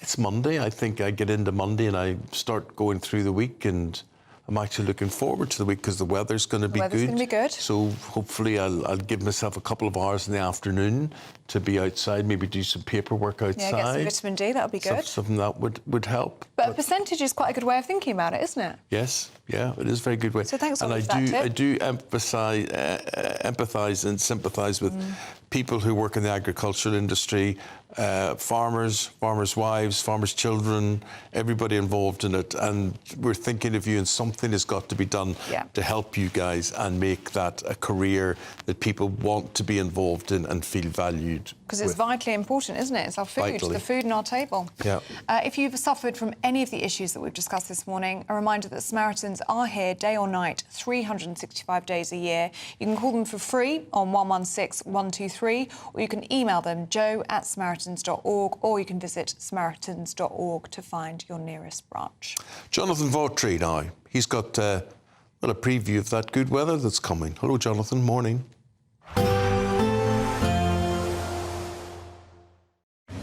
Even though we'll see a cloudy start, it'll be a bright outlook for the rest of the day. Boxed Solar, sponsors of weather on GB News. Hello there. A very good morning to you. This is your GB News weather forecast provided by the Met Office. It's going to be feeling like an early dose of summer for many of us this week, with temperatures on the rise and lots of sunshine on the cards, courtesy of this area of high pressure that is building its way in, keeping it dry and settled. But we do have this weather front just skirting the far north of Scotland this morning. So there will be some outbreaks of rain, particularly for the Isle of Lewis and Harris, over towards Caithness and Sutherland, maybe just fringing into Orkney as well. This rain band is slowly moving its way northwards, and as it does so, it's taking some of that cloud with it. So as we head into the afternoon, we will start to see the skies brightening a bit more, particularly for central, eastern and southern areas of Scotland. Northern Ireland as well will eventually see the sunshine breaking its way through, in addition to areas of northern England. For England and Wales, there could be some mist and fog patches around first thing this morning, but they will be readily clearing their way off. And certainly, once they do so, there'll be a lot of dry, fine weather around. Temperatures responding to that, seeing highs of 22 to 25 degrees Celsius in places, so certainly rather warm for the time of year. Staying relatively settled into this evening and overnight as well. Our rain band in the north slowly just pushing up towards Shetland. Otherwise, a very dry night. Again, a few mist and fog patches to watch out for. There may be a patchy grass frost in some rural spots as well, but most of us seeing temperatures around 8 to 10 degrees Celsius. And that leads us into a fine and pleasant Tuesday across the board. Again, there's just a risk of a bit of cloud and patchy drizzle across the very far north, but there'll be lots of sunshine for many of us. Slight breeze across the far southwest, but otherwise inland, light winds will again help it feel very warm indeed. Temperatures notably above the April average for this point in the year. And get used to these warm temperatures because they'll be continuing throughout the week, potentially locally high 20s for some of us for Wednesday and Thursday. Enjoy your day. Bye-bye. Expect a warm front, moving from the kitchen right through to the rest of the house. Boxed Boilers, sponsors of weather on GB News. I don't know why I'm laughing now. We were talking about how you feel, and next time someone says, how are you, instead of just saying, oh, I'm fine, tell the truth how you feel. And as a percentage. As a percentage. Yeah. Yeah. That's what we're being told to do. Right. But so we thought we did it. Then we sort of, when we went to the weather there, we were sitting talking and I think we're lower than we thought. We're lower than we thought. You're hungry and I'm cold. Well, I would look at you and I would say, right, you only got back from Rome yesterday. Yesterday. Yeah. After being out there a week and living rough and whatever. Yeah. And Street, yes. And how were you able to wash and things? Were you able to wash your hair? I managed to wash my hair. We did have a hotel. Well, I was just on the street a lot. I know you're being, and I do think of these things about grooming yourself and all that sort of thing. There's a lot of people there, and you thought they haven't got facilities, they're not well groomed. You just knew. But anyway, so maybe so percentage-wise, how are you? I think I'm 75%. I put myself at about 75. I think we're both on 75. Yeah, we're both You're a on bit hungry. You'll feel better after your breakfast. Could be, yes. I'm a little bit chilly today, but as Jonathan just said, it is getting warmer. Yes. So we'll but be it's up just towards because 100. we've got air conditioning in here. And it's if blasting. it was like 40 degrees outside, this would be good. But it's not. But it does feel like an igloo in here. Anyway, if it does feel like summer to you, good luck, enjoy it, and you could be going to summer, into summer in a really good way if you took part in our biggest ever Great British giveaway. Yes, because we're giving away a 4-berth motorhome worth over £67,000, but that's not all. £5,000 in tax-free cash up for grabs as well. So if you put that together, £72,000. This is what you get. It could all be yours. Here are the details that you need. Courtesy of Marquis Leisure, you could be driving away with this brand new Elnag Baron 560 motorhome. It comfortably sleeps 4, comes with sky roof, integrated kitchen and bathroom, and is worth over £67,000. And that's not all, as we'll also give you a further £5,000 in tax-free cash to make sure that wherever this motorhome takes you, it takes you there in style. For another chance to win the lot, text WIN to 63225. One entry costs £2.50 plus one standard network rate message, or text BONUS to 63225. 5 entries cost £5 plus one standard network rate message. Go to gbnews.com/win. Entries start at £2.50. Call 0903 686 3232. Calls cost £2.50 plus your network access charge. Or post your name and number to GB13 PO Box 8690 Derby DE1 9TT. UK only. Entrance must be 18 or over. Lines close at 4 p.m. on the 6th of June. Please check the closing time if listening or watching on demand. Good luck. After the break, we are asking you, should you be worried in the job front, in the job place, about AI? I think, yes, you should. You should be scared stiff. That's my view. I'm worried about what it's going to do to our brains and the generation below us. Do you think it's going to make you stupid? I think so. Yes. You just rely on AI for everything. It'll be like, AI... You're right. You don't need to write anything. You don't need to research anything. I mean, in terms of studying and doing your exams, you just ask AI everything. There you are. That's the future. My view. That's the future. We're going to be discussing that right after this short break. Hi, I'm Michelle Giuffre, and my show is your opportunity to cut through all the noise and dive in headfirst to some robust debates. Ideas clash. Situation, isn't it? Because the failure is... You're deliberately avoiding my point. Nothing's held back. And if you think this is the end of it, wait for more. And we do not shy away from the difficult stuff. Sometimes I want to shake people and say, if only you understood. So join me on Jubes & Co. weeknights at 6 p.m, only on GB News, Britain's news channel. Westminster, the ultimate clique. And you're fighting like rats in a sack. But here on the Camilla Tominey Show, we ask the questions the establishment media is too scared to ask. OK, let me ask you a straight question, because I know you're a straight-talking politician. Whether it's net zero, illegal immigration or law and order, nothing is off-limits. You had the power then. Yeah, as I and say, now you've lost it. That's the Camilla Tominey Show, a politics show that's fearless. But no, let me finish my question if you don't mind, because it is my show. Sundays at 9:30, only on GB News, the People's Channel, Britain's news channel.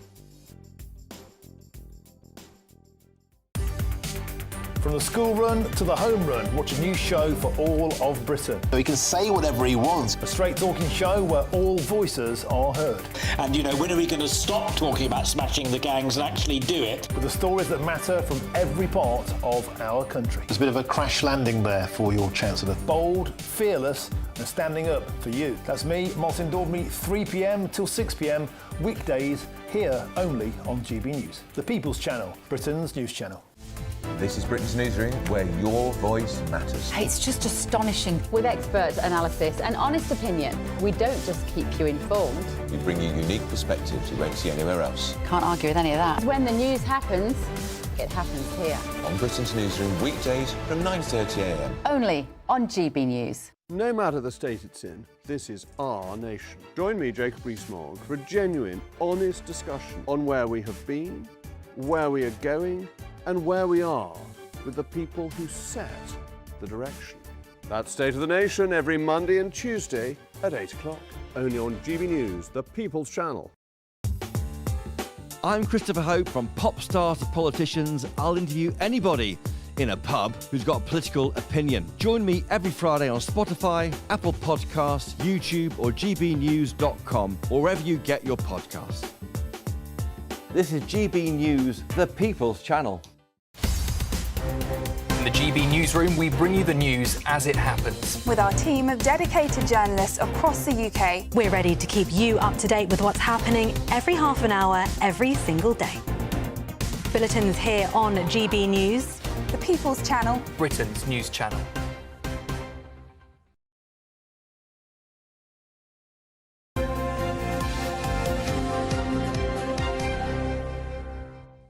Welcome back to Breakfast. It's 7:28. Now, a question for you this morning. Are you worried that artificial intelligence could steal your job? Well, it turns out that 1 in 4 employees feel threatened by the rise of AI. 1 in what? 1 in how many? 1 in 4 employees. 25% of us, yeah. 5%? OK, this comes as the union, the GMB, calls for school staff to... I can't see what it says there. To have better training in AI so the next generation know what they are up against. So we are asking, should workers be warned about AI? Are you worried? To debate this. Yes, we're joined by businessman Mike Green and commentator Emma Wolfe. Morning to you both. Emma, let's start with you. Do you think workers should be worried about artificial intelligence? Yeah, Ellie, I'm really concerned about the sort of widespread rollout, almost infiltration of artificial intelligence that's happened without us even wanting it. And the thing about AI is once the genie's out of the bottle, you can't really put it back in. We've already got this sort of widespread self-service, automation, checkout. You've got virtual chatbots on every single company that you try to contact. Basically, it's making human beings redundant. We're already underemployed. People are already anxious and economically inactive. I don't think we're doing each other any favours by this. Plus, as we've seen with the M&S cyber attack over the past few days, which is, by the way, still ongoing, it doesn't always work. Computers don't always work. Things go wrong. Look at the catastrophic Heathrow shutdown recently. Things go wrong. Computers can't always fix this stuff. Experts are talking about the computer says no kind of scenario where AI turns against us. So, yeah, I think there are so many reasons to be really quite concerned about this. Mike, what are your thoughts? I think people should be terrified of not embracing it and not using it as a tool. You know, fear of change doesn't stop change. If we go back in time when radio came out, it was great, and then TV came out, they said it'd be the death of radio. There's more radio now than ever. When the web came out, they said it'd be the death of retail. It was only the death of retail that didn't embrace web as part of it. You know, when power tools came out, tradespeople thought it would take away their trades. It's a tool. If we use it badly, we create bad things. But if we use it well, and everyone looks at the negatives, I urge anyone to spend an hour or two on it. It can be an amazing tutor. If you went on to Chat or Claude or any of them and said, I want you to be my tutor for the next hour on this subject. Teach me how I can use this. Teach me. It can be anything from maths to using AI to a language. It's an amazing tool if we embrace it, but not embracing it won't stop it from taking the charge that it is on the economy. The thing is, Mike, the thing is, it mightn't want to be embraced. It mightn't let us embrace it. So what do you do with all those jobs that it will be created for to take over? It will make lots of jobs redundant. What's going to replace those jobs? I think the reality is we have to accept that jobs are going to change, and we need to look at how we need to change to stay relevant. You know, when the internet came out and it changed retail was a big part of my life then, we looked at all the negatives. And yes, the high street's been challenged by it, but it created an opportunity for a lot of at-home businesses, you know, eBay businesses, Amazon businesses, people to have their own crafts to get out there. So it created new, different ways of making money. We need to look to the future because it's happening anyway. We can't, the genie's out of the bottle, we can't put it back. I used to say, Mike, that well, our jobs are safe. They can't get AI in and replace us and whatever it is. But then I saw this demonstration, Emma, where it could do it, and they've got these what are they called? Robots type things that happened, and so I don't believe anybody's safe, Emma. Exactly, and I'm a writer, and I used to think, oh, but we can, you know, they'll never be able to. AI will never be able to write beautiful books. Eamonn, they can absolutely clone presenters, TV presenters, radio presenters. They can make great stuff. Emma, Mike, I'm so sorry. We're going to have to cut you both off, I'm afraid, because we're heading to Westminster to talk to Chris Philp, the Shadow Home Secretary. But thank you both so much for your time. And Mr Philp should join us now from Westminster. Good to see you, Mr Philp. Can I start by asking you about Labour's plans to bring down legal migration? They're hoping to close this loophole about people who are here on graduate visas who then transfer over to health and social care visas in order to stay in this country. Is that something that you welcome? Yes, I do welcome attempts to get migration down. The figures have been far, far too high for a number of years. But of course, we Conservatives in government, towards the end of our time, announced some measures that have already got legal migration down a lot. For example, increasing all the salary thresholds and saying that students and people working in the social care sector cannot bring family members over with them. There was actually a further measure which we announced to raise the salary threshold to bring over a family member even further, up to £38,000. But Labour have suspended that move. That was actually due to come into force on the 1st of April. So about 3 or 4 weeks ago, but Labour have suspended it. I think Labour made a terrible mistake by doing that. I think if immigrants are gonna bring family members over, that should only happen in limited circumstances where they can afford to look after those family members. And I think you do need to earn £38,000 to be certain that can happen. So Labour made a massive mistake by suspending that move. I think that if they're serious about reducing immigration, they should adopt that Conservative measure. We've also tabled amendments to various bills in Parliament recently, for example, to have a binding annual vote in Parliament on what the immigration number should be, and that, in my view, should be a lot lower than anything we've seen recently, and a lot lower than recent forecasts. But Labour in Parliament voted against that Conservative proposal just a few weeks ago. So, I mean, I'm afraid so far, what we've heard from Labour, we may be hearing some rhetoric, but we have not seen action. They've failed to do those things I've just mentioned. Can we talk to you about illegal migration now? Because we are expecting to cross that threshold today, those record numbers, 10,000 people crossing the Channel since January. And we know with warm weather, which we're expecting this week, I think it's about 27 degrees on Thursday, that we will inevitably see more small boat crossings. We were talking to Stephen Kinnock earlier on in the government morning round, and he blamed the dire inheritance that he was left by the Tories. What do you say to that? Well, that's obviously total nonsense. I mean, first of all, this year so far, 2025, has been the worst year in history for illegal immigrants crossing the English Channel. Secondly, we know you need a deterrent. You need to deter people from crossing. We had a deterrent plan, the Rwanda scheme, which was due to start at the end of July, whereby everybody crossing the Channel on a dinghy, illegal immigrants crossing the Channel on a dinghy, would have been sent straight to Rwanda.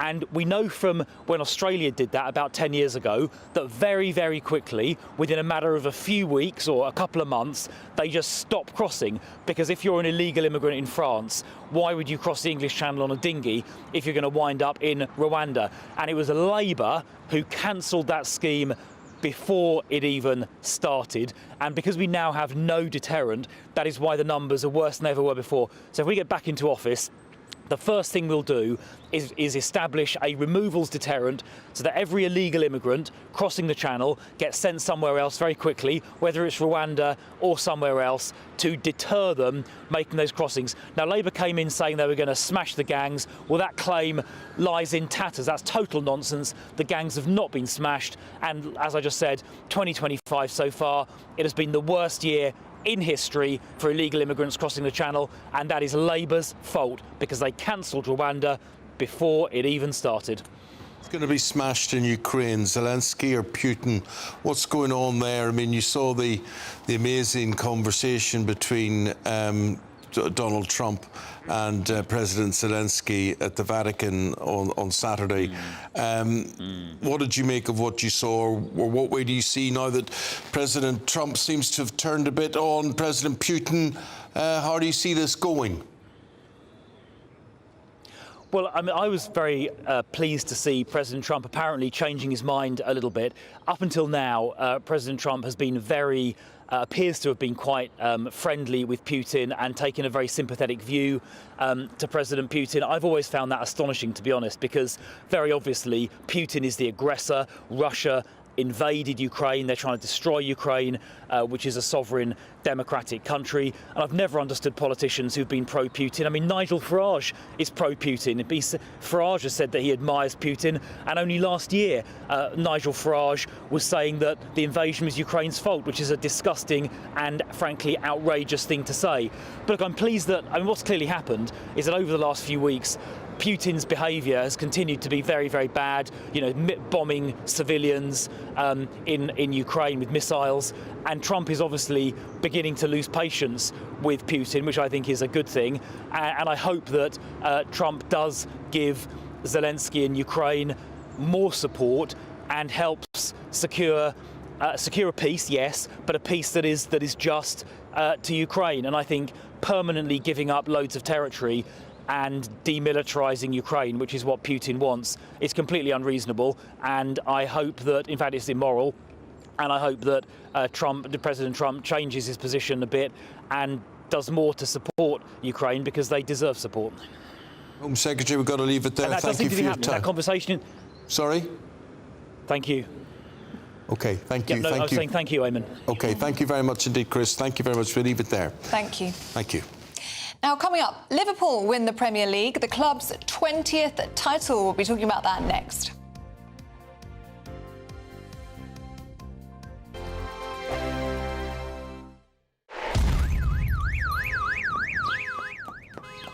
Crash Law 24 sponsors GB News Traffic and Travel Report.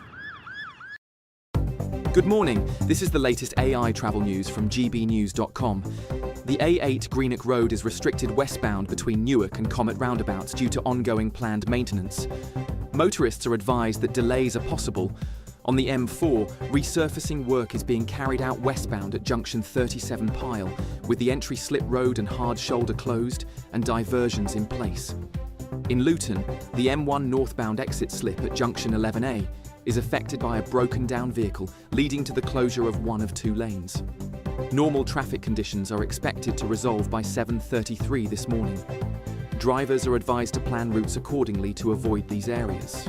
For more travel news, go to gbnews.com. Crash Law 24 sponsors GB News Traffic and Travel Report. Exciting news. Every Friday, my Patrick Christie's Tonight Show is going to have a twist to it. We're welcoming some special guests. You.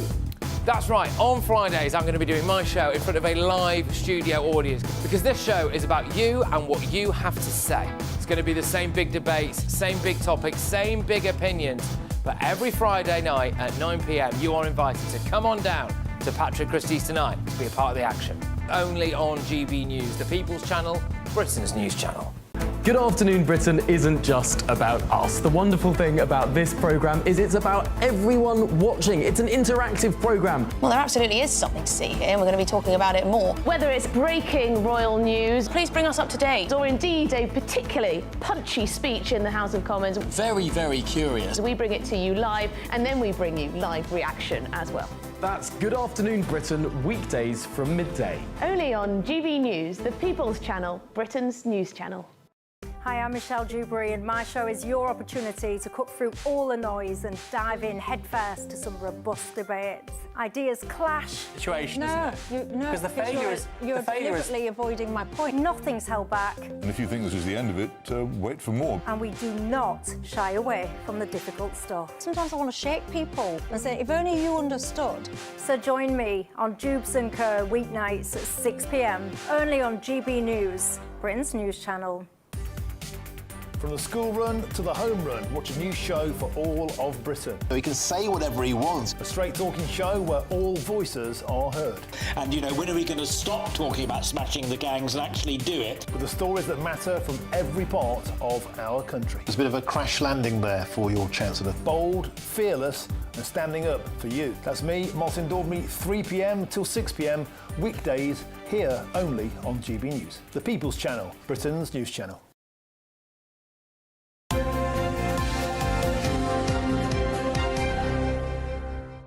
So much football over the weekend, so many important games, FA Cup semi-finals and the Premier League title being claimed by Liverpool, and I don't think we have any complaints about that. No, I don't think anybody's got any complaints. 15 points clear. The season's still not ended yet. They've won the title. They won't collect the trophy until the last game of the season. Former goalkeeper Chris Kirkland, who was there from 2001-2006, joins us now. Morning, Chris. Good morning. How are we? Very good. How are you? I'm all right. Yeah, I wasn't at the game yesterday. We were travelling back from America, so it's the first one I've missed all season. But I'll be at the next ones, and obviously I'll be at the last game of the season when they lift the Premier League trophy. So yeah, really looking forward to that. But amazing day yesterday for everyone involved with the club. The fans, you know, all the staff, the players. It's not easy to win the Premier League, and to do it the way they've done it with 4 games to spare just shows how dominant they've been this season. It really Chris, has been a I canter, think they deserve, for a way that, you know, when you look at a few years ago when COVID had struck and you weren't able to celebrate openly winning that title last time, I think well done. Congratulations.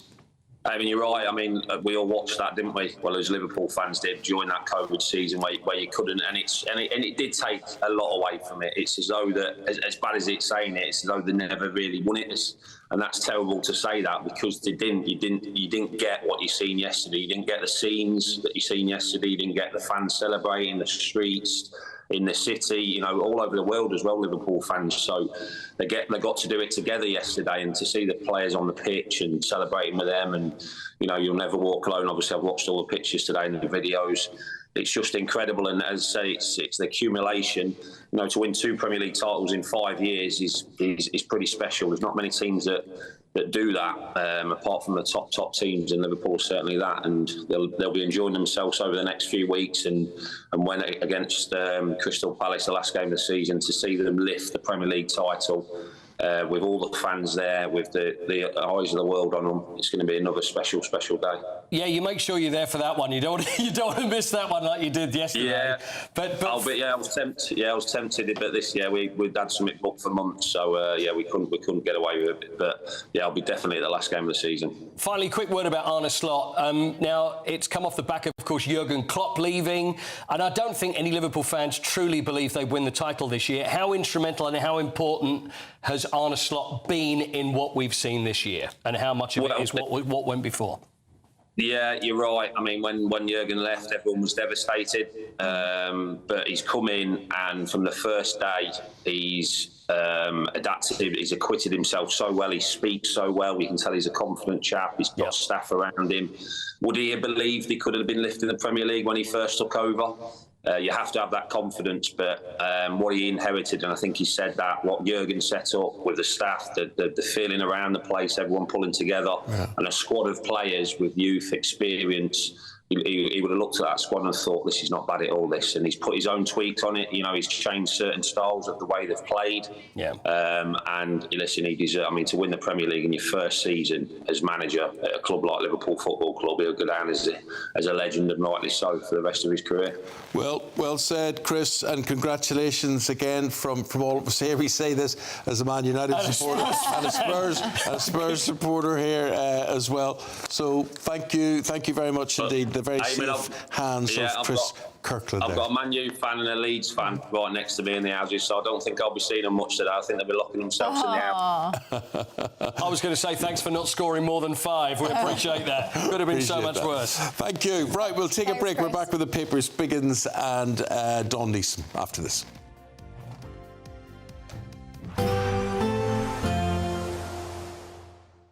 Can't wait to get in that sea. Lovely and warm. Just like the feeling of having great travel insurance. All Clear Travel Insurance sponsors GB News Travel Destinations Forecast.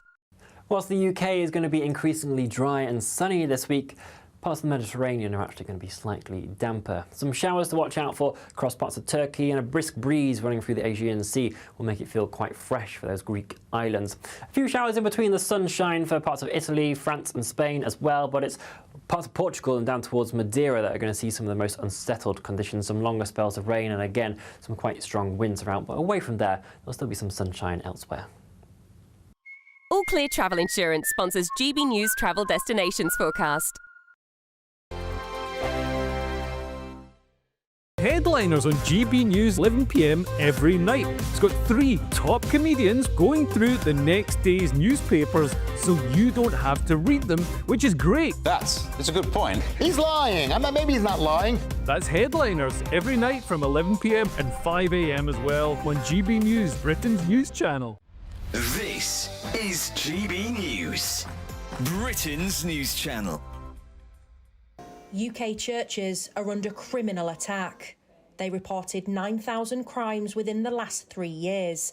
In Bilton in Ainsty, lead theft from St Helen's ancient parish church roof caused significant water damage.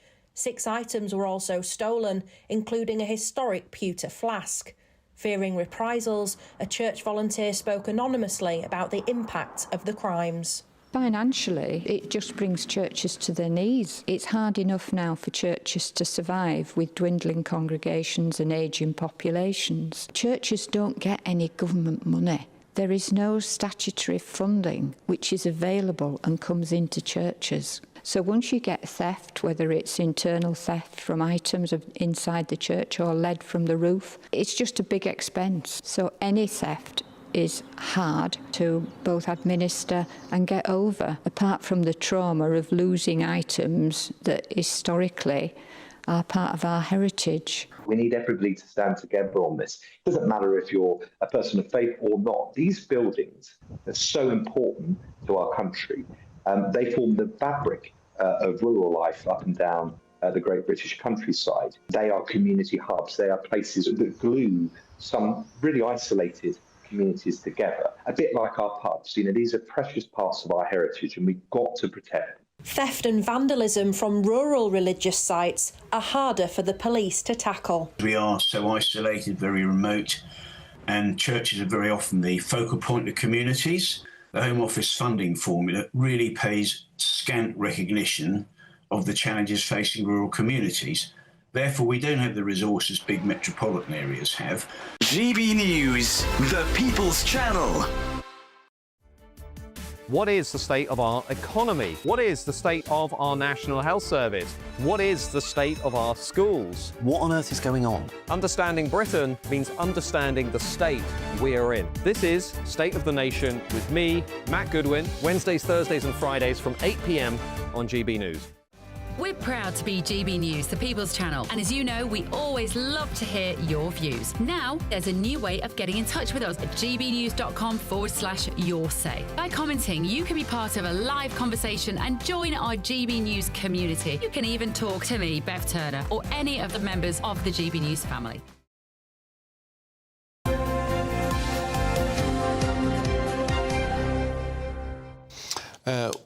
Over the weekend, I mean, obviously the burial of the Pope was the big story over the weekend.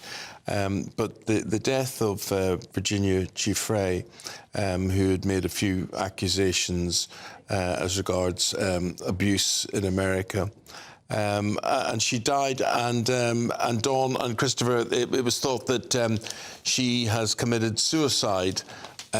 with this, and very, very sad, I thought, Dawn. It's incredibly sad, and obviously everyone remembers Virginia Giuffre. She claimed she was sexually abused by Prince Andrew which he denies. Which he denies, absolutely. As we know, Epstein, who was Andrew's friend, also took his own life, supposedly in prison, and jailed British socialite Ghislaine Maxwell is serving time for the sex trafficking. Now, Virginia was the one that testified and very bravely spoke out and has continued to speak out. She was 17 at the time. The men were in their 40s and 50s. She's very bravely spoken out about the sexual abuse of young girls by rich, powerful men. What does it mean for him? Andrew. Well, this is the front page of The Sun today, moving this story on. It says, no way back for Andy. I mean, he has obviously, understandably, kept very silent. He denies anything that she's ever said, and he did actually pay an out-of-court settlement of, we reckon, around about £11 million, despite never having met her, according to him. But he had, according to The Sun, he had a comeback plan to get back into the public's good books. Well, we saw him at Easter, didn't we? We did see him at Easter, absolutely. So it did seem like that King Charles was on side as well, but I think... he can forget that. Yeah, he can now. Right. But the important thing about Virginia Giuffre, she leaves 3 young children. She was only 41 years old. Biggins, in the Times, there's a story about dinner dates. Yeah. Dinner with no alcohol. This is the young people now. First date. That's not a dinner I'd like to go on. No, absolutely not. I mean, it seems... I'm always fascinated by the fact where these facts come from. Yeah. I mean, who makes them up? You know, let's make some. We could all do this. I think rather than read the papers, we should make up stories and tell them, because it is ludicrous. But anyway, what they're saying is that nowadays, you know, you used to make love or pretend to make or want to make love after a pint of beer, you know, but now it's not that. You will go for a meal and you sit down and you eat a nice meal with no alcohol at all, which seems really dull. I mean, who wants... The young people there, they're all teetotal. They don't like alcohol. Are they teetotal nowadays? They don't drink. Well, they're all taking drugs instead. Well, sorry. They have other means. Well, I'd rather have a drink. Yeah. I think. A nice glass of red wine. Yeah, me too. Yeah, maybe we should go out for dinner. Yeah, why not? That'd be rather good. I'd like that. But, you know, it's one of these extraordinary things that came into the press, and there you go. There you go. And there you go as well, Chris. Yeah. Thank you. And Dawn will be back in 45 minutes. Let's get a check on the weather.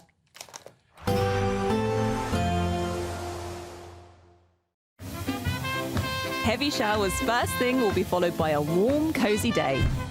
Boxed boilers, sponsors of weather on GB News.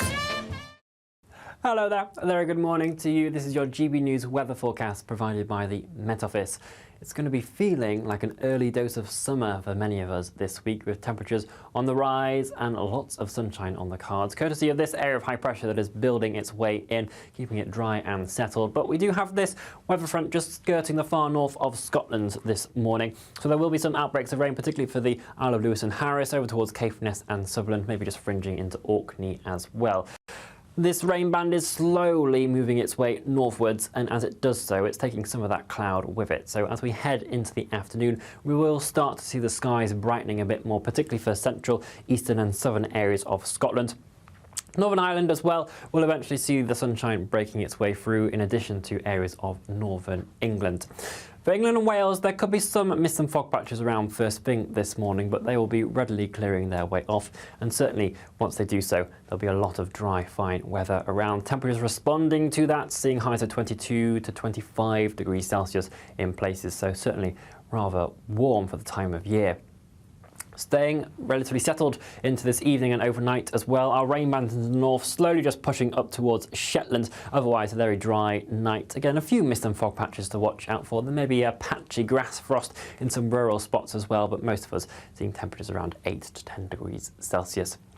And that leads us into a fine and pleasant Tuesday across the board. Again, there's just a risk of a bit of cloud and patchy drizzle across the very far north, but there'll be lots of sunshine for many of us. Slight breeze across the far southwest, but otherwise inland, light winds will again help it feel very warm indeed. Temperatures notably above the April average for this point in the year. And get used to these warm temperatures because they'll be continuing throughout the week, potentially locally high 20s for some of us for Wednesday and Thursday. Enjoy your day. Bye-bye. There will be a light breeze in the morning, leading to a warm front. Boxed heat pumps, sponsors of weather on GB News.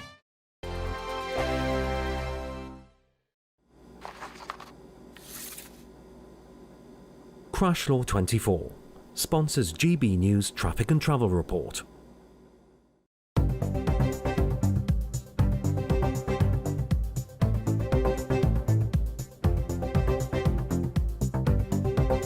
Good morning, this is the latest AI travel news from gbnews.com. On the A8 Greenock Road, westbound traffic is restricted between Newark and Comet roundabouts due to ongoing planned maintenance, with potential delays for drivers. Over on the M4, westbound at junction 37 Pyle, resurfacing work has led to the closure of the entry slip road and the hard shoulder, necessitating diversions. For more travel news, go to gbnews.com.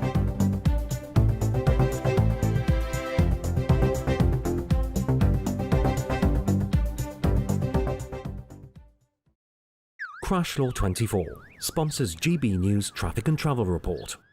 Courtesy of Marquis Leisure, you could be driving away with this brand new Elnag Baron 560 motorhome. It comfortably sleeps 4, comes with sky roof, integrated kitchen and bathroom, and is worth over £67,000. And that's not all, as we'll also give you a further £5,000 in tax-free cash to make sure that wherever this motorhome takes you, it takes you there in style. For another chance to win the lot, text WIN to 63225. One entry costs £2.50 plus one standard network rate message, or text BONUS to 63225. 5 entries cost £5 plus one standard network rate message. Go to gbnews.com/win. Entries start at £2.50. Call 0903 686 3232. Calls cost £2.50 plus your network access charge. Or post your name and number to GB13 PO Box 8690 Derby DE1 9TT. UK only. Entrance must be 18 or over. Lines close at 4 p.m. on the 6th of June. Please check the closing time if listening or watching on demand. Good luck.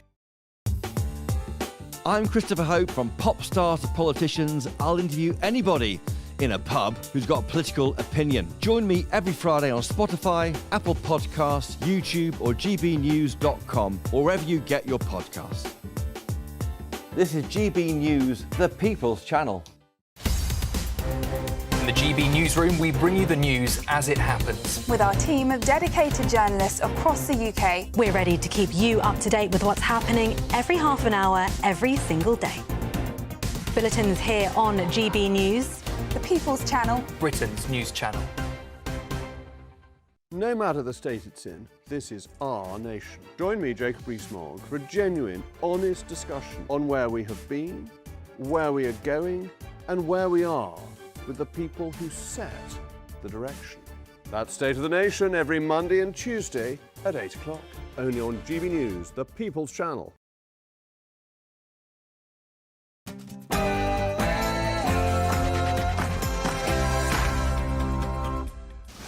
Hello there. Today, the government is plotting a crackdown on legal migration. Foreign students could find it more difficult to access long-term visas to stay in the UK. But as the number of small boat migrants passes £10,000 this year alone, is net migration on an upwards trend? Well, this is what the Health Minister, Stephen Kinnock, told us earlier. It's fundamentally a Labour commitment to having a fair immigration system, but also one that works for our economy. Then a reminder from the Shadow Home Secretary, Chris Philp. This year so far, 2025, has been the worst year in history for illegal immigrants crossing the English Channel. Yes, as GB News expects illegal migration figures to cross 10,000 within the next 24 hours, Labour fending off the attacks from the right with these plans to cut migration. Yes, I think so. So, Liverpool win the Premier League for the 20th time, equalling Manchester United's record in Arne Slot's first season and for the first time in front of their fans since 1990. The NHS will now test all children who believe they're transgender for autism, but critics say the policy change doesn't address the usage of puberty blockers. Rural area, you're obviously a fair way from a hospital, you know, you're 20 miles from a hospital, same with the doctors as well. Farmers are facing a mental health crisis. Over 90% of them say they're suffering.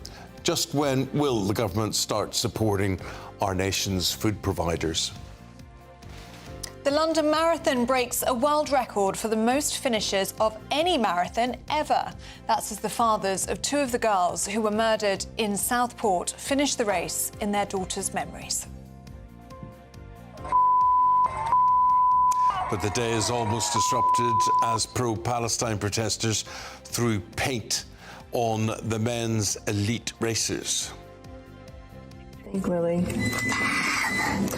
I think it's beautiful. And that's Princess Lilibet there, speaking in an American accent after Meghan Markle shares a rare video of her daughter. We're getting an early dose of summer this week. Join me later for the full forecast to find out exactly how high the temperatures will be climbing. Hello there, very good morning to you. Just after 8 o'clock, 2 minutes past 8, I'm Eamonn Holmes. I'm Ellie Costello, and this is GB News Breakfast.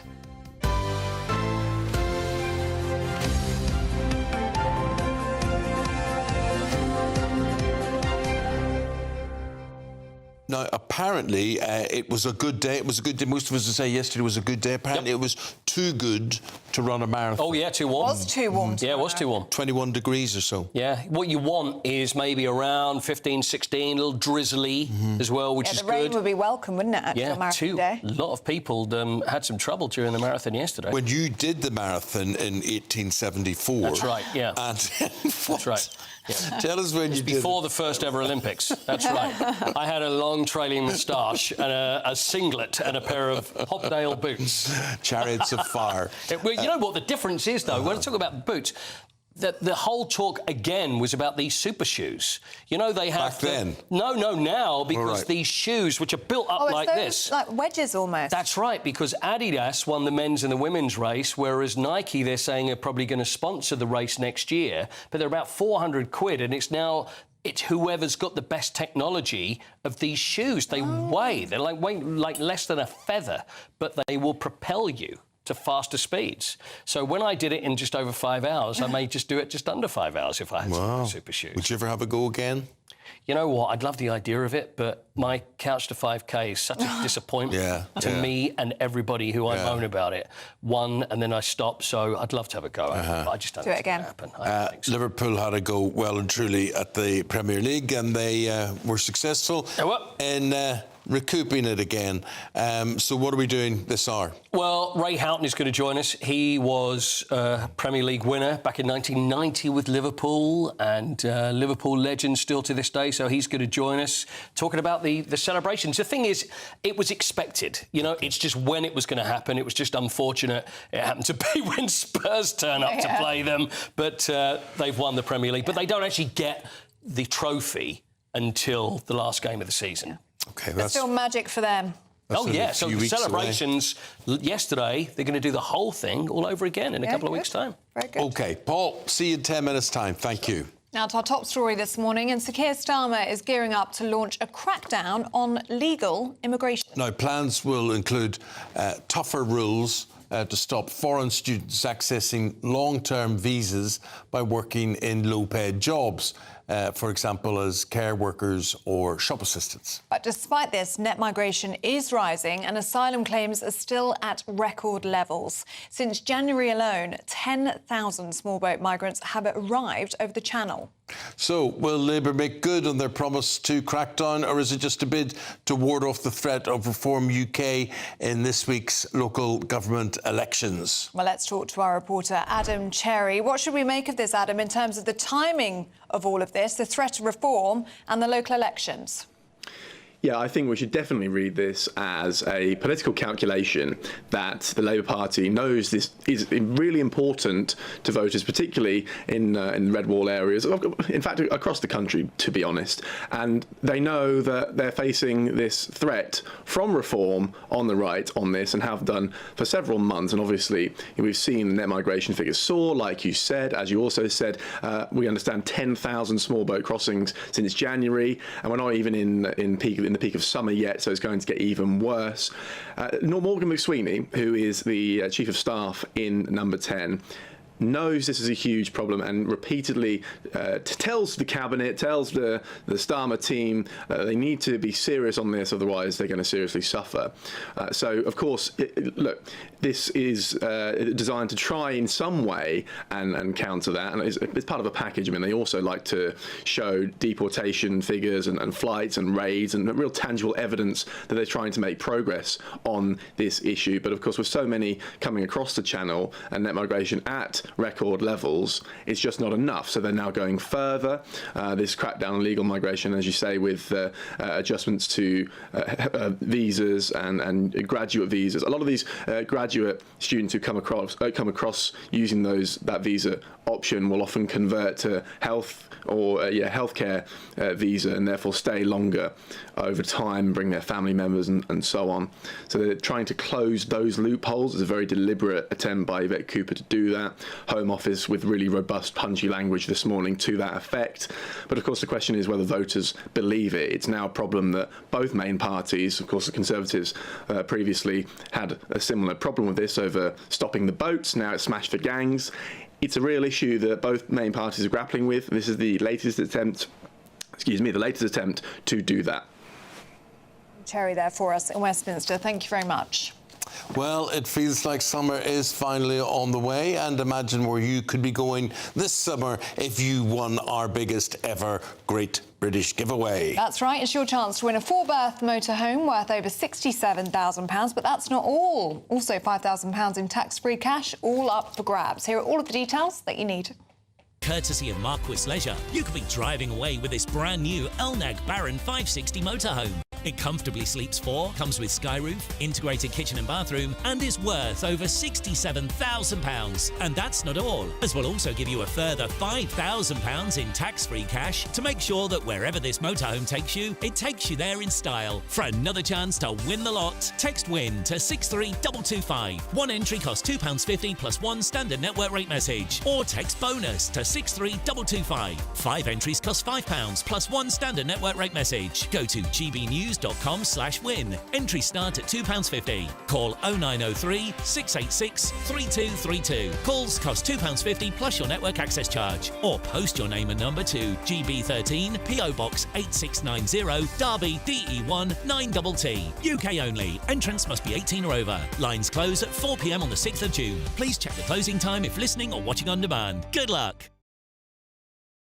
Getting reaction all the time. People telling us the stories about how they celebrated Liverpool's win yesterday, taking the Premier League title. And Paul, I thought an interesting thing was, funny, here it is in the back page, Mo Salah, and there he is taking selfies there and looking very, very happy and whatever. I thought it was very interesting seeing Mo Salah. I mean, I'll not mention names, but there is a donkey or two there in that Liverpool lineup up front.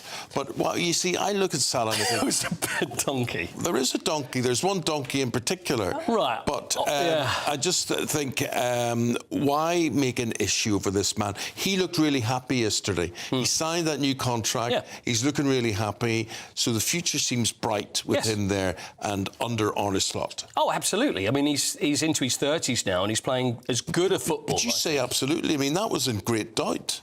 What, about Mo Salah? Yes. About the fact that he was going to sign, or his future and the way he was playing? Oh, absolutely. I mean, what I'm saying is that it was just trying to work out the deal. It was the right thing. Liverpool wanted it. And the thing is whether he was going to go elsewhere, maybe for the money, whether he was going to go to Saudi Arabia. But I think he's realised he's playing the best football he's playing, and that it's the right thing for him to stay. And I think he will end up winning the Football Writers Player of the Season. I think he'll win the PFA Player of the Season as well. I really do. And that's all going to be in the next few weeks? That will be in the next few weeks, coming towards the end. Ray Houghton, legend that he is. Oh, you know what? Ray was the winner, won the league back in 1990 with Liverpool. So the last time they won the title in front of a crowd. And now he's in front of us. Wow. Morning, Ray. Good morning to you. Great to see you. Congratulations. Look at that. I can see the smile on your face already, Ray. Is it going to be with you for a little while? Oh, listen, it's still party time in Merseyside at the moment. Well, the red side of Merseyside, of course, and all around the world. You know, the Liverpool are a world club, and to win the title with 4 games to go is absolutely exceptional. New manager, what a job Arne Slot has done. He's came in, he's took over from a legend in Jurgen Klopp, and to do what he's done in his first season is quite remarkable. And the Liverpool players and fans will be celebrating for the next few weeks, I'm sure. I agree with you, Ray. I mean, for anybody who would take it for granted that he was going to pick up a title or indeed any sort of trophy this year, I think the man's done an amazing job. And especially, I mean, I speak as a Man United supporter. You look at someone like Alex Ferguson. United weren't able to find a successor to Alex Ferguson, and yet Liverpool have done it straight away. Yeah, it's remarkable. I was there for the last game of the season, Eamonn, when Jurgen was leaving, and he spoke so highly of Arne Slot. And I think it really impacted the Liverpool supporters at the game that day. They were thinking, oh, we must have someone good because he's been bigged up by the manager himself. And he came in, and from day one, you know, he's really impacted the players, the way that they play. You can see the joy in their faces when they're involved in the matches. And just look at these scenes from yesterday, absolutely incredible. You know, the noise in the stadium, the red from the supporters, all the fans wearing shirts and... Oh, we'll just... Ray's gone all quiet there. But it'd be interesting. Ray, you say, won the title 1990. So that was when Liverpool won it last, up until a couple of years ago when they won it, of course, 2020 in COVID years. I'm sure it was a great celebration in 1990. There was not as many people there. What? Really? 35,000 people were there at Anfield. Wow. Apparently, back in 1990. See, at that time, football had not... There was a slight dip in people going to watch football. That was pre-Premier League? Pre-Premier League, yeah. Yeah, so that was pre-Premier League. And now, so I mean, there was certainly not the celebration that we're seeing today. I mean, and we're going to see it twice because, like I say, they're going to lift the Premier League. You know what they often do is that when you've got teams that are very close to each other and they don't know who's going to win, and this is all shrouded in secrecy because I can tell you now, is that they have a few different Premier League trophies. So they make sure that at every ground, so for example, when it was Spurs are involved and Leicester, and then there were, and so just to be on the safe side, they make sure they have teams that can have the big announcement and the stage, and they actually have the trophy. So then you think, well, how do they get the trophy there that quickly? That'll be the reason. Whereas with Liverpool, they don't need to worry about that, and they've not even needed to worry about that since November because they've been completely dominant, and it always seemed that they were going to be the ones that were going to win it. Interesting what Ray was saying there about Arne Slot, and the two men have been so classy, haven't they? Klopp and Slot. I mean, even yesterday at the press conference, Arne Slot said, "Oh, I've just got a text from Jurgen Klopp," which is lovely, isn't it? They're sharing this between them, it seems. They are, and that's always good. That's good to see. And I prefer Slot over Klopp any day of the week. I mentioned this earlier. There was something about Jurgen Klopp. Yeah, he was a great manager. He was a great personality. Until he was poked. But that was it. Yeah. If there was trouble, then he would start having a go at press, whereas Arne Slot has never done. I mean, there was the referee situation. There was a couple of months ago where he got very upset. But apart from that, he's been very dignified. He's a very smart man. He's a football man. He seems like a very decent man. Seems like a happy man. And he seems like a happy man. He'll be an extremely happy man today because he's gone into Liverpool Football Club, and in his first year, he's won the Premier League. So well done to him. Absolutely. We're sorry we lost Ray Houghton there. Technical issue. We haven't been able to get it. He's not back, is he? No? No, we haven't got him. So, Paul, thank you very much indeed, my friend. We'll see you again shortly. Thank you very much indeed. Weather update, Jonathan, with that. Good morning.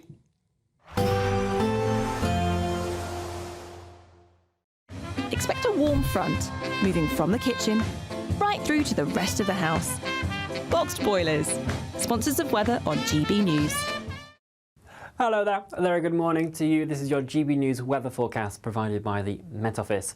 It's going to be feeling like an early dose of summer for many of us this week, with temperatures on the rise and lots of sunshine on the cards, courtesy of this area of high pressure that is building its way in, keeping it dry and settled. But we do have this weather front just skirting the far north of Scotland this morning, so there will be some outbreaks of rain, particularly for the Isle of Lewis and Harris, over towards Caithness and Sutherland, maybe just fringing into Orkney as well.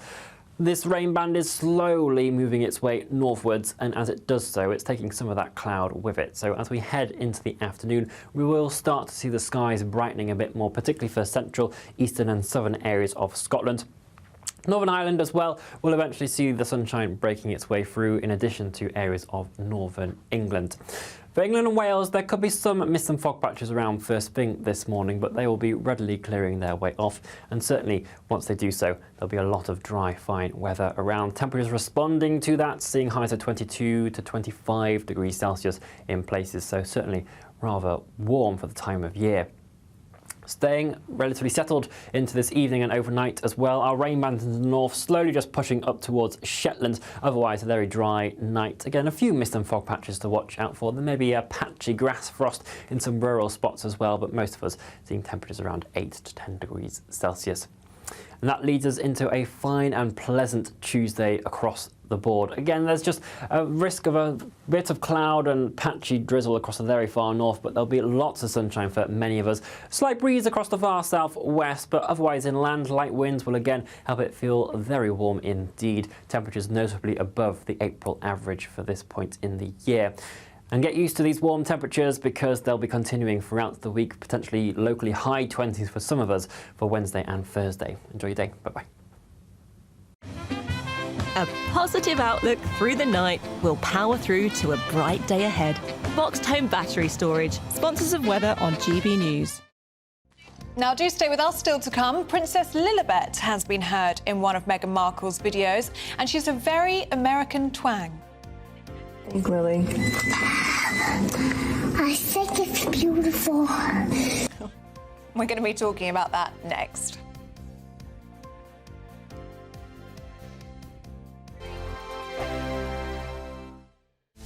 This is Britain's Newsroom, where your voice matters. It's just astonishing. With expert analysis and honest opinion, we don't just keep you informed. We bring you unique perspectives you won't see anywhere else. Can't argue with any of that. When the news happens, it happens here. On Britain's Newsroom, weekdays from 9:30 a.m. Only on GB News.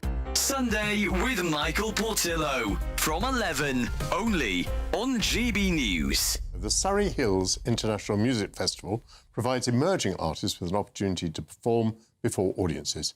It also champions accessibility and music education for primary school children. With me now to preview what audiences will hear is the chair of Surrey Hills International Music Festival, Julia Pearson. Julia, lovely to see you. Thank you for coming on GB News. Thank you, Michael. We're talking about a festival that takes place in May. We are indeed, every May. And Surrey Hills, what are the towns that are involved? The Surrey Hills, in fact, occupies fully a quarter of the county, a quarter of Surrey. And it follows the chalk ridge from Farnham, above Guildford, Dorking, and on to Oxford. And the venues that we use are principally around the Guildford, Dorking areas of the Surrey Hills. Are they, what, churches or concert halls or a bit of everything? A little bit of everything, depending on the nature of the performers and what their needs are. So, for example, on the 6th of May, which is our opening concert, we have Betchworth Church, which is famous for 4 weddings and a funeral. So St Michael's Betchworth is the most beautiful church. That will be a performance space for the Hoody Menuhin School blistering students. We will also be using the West Horsley Place Stone Hall, which famously was inherited by Bamber Gascoigne, yes. And is an Elizabethan and Tudor building. And that opening concert will be with the London Consortium, who will be playing Elizabethan music from both the Elizabeth I and the period of Elizabeth II. GB News, the People's Channel. I'm Christopher Hope. From pop stars to politicians, I'll interview anybody in a pub who's got a political opinion. Join me every Friday on Spotify, Apple Podcasts, YouTube or gbnews.com, or wherever you get your podcasts. This is GB News, the People's Channel. We're proud to be GB News, the People's Channel. And as you know, we always love to hear your views. Now, there's a new way of getting in touch with us at gbnews.com/yoursay. By commenting, you can be part of a live conversation and join our GB News community. You can even talk to me, Bev Turner, or any of the members of the GB News family.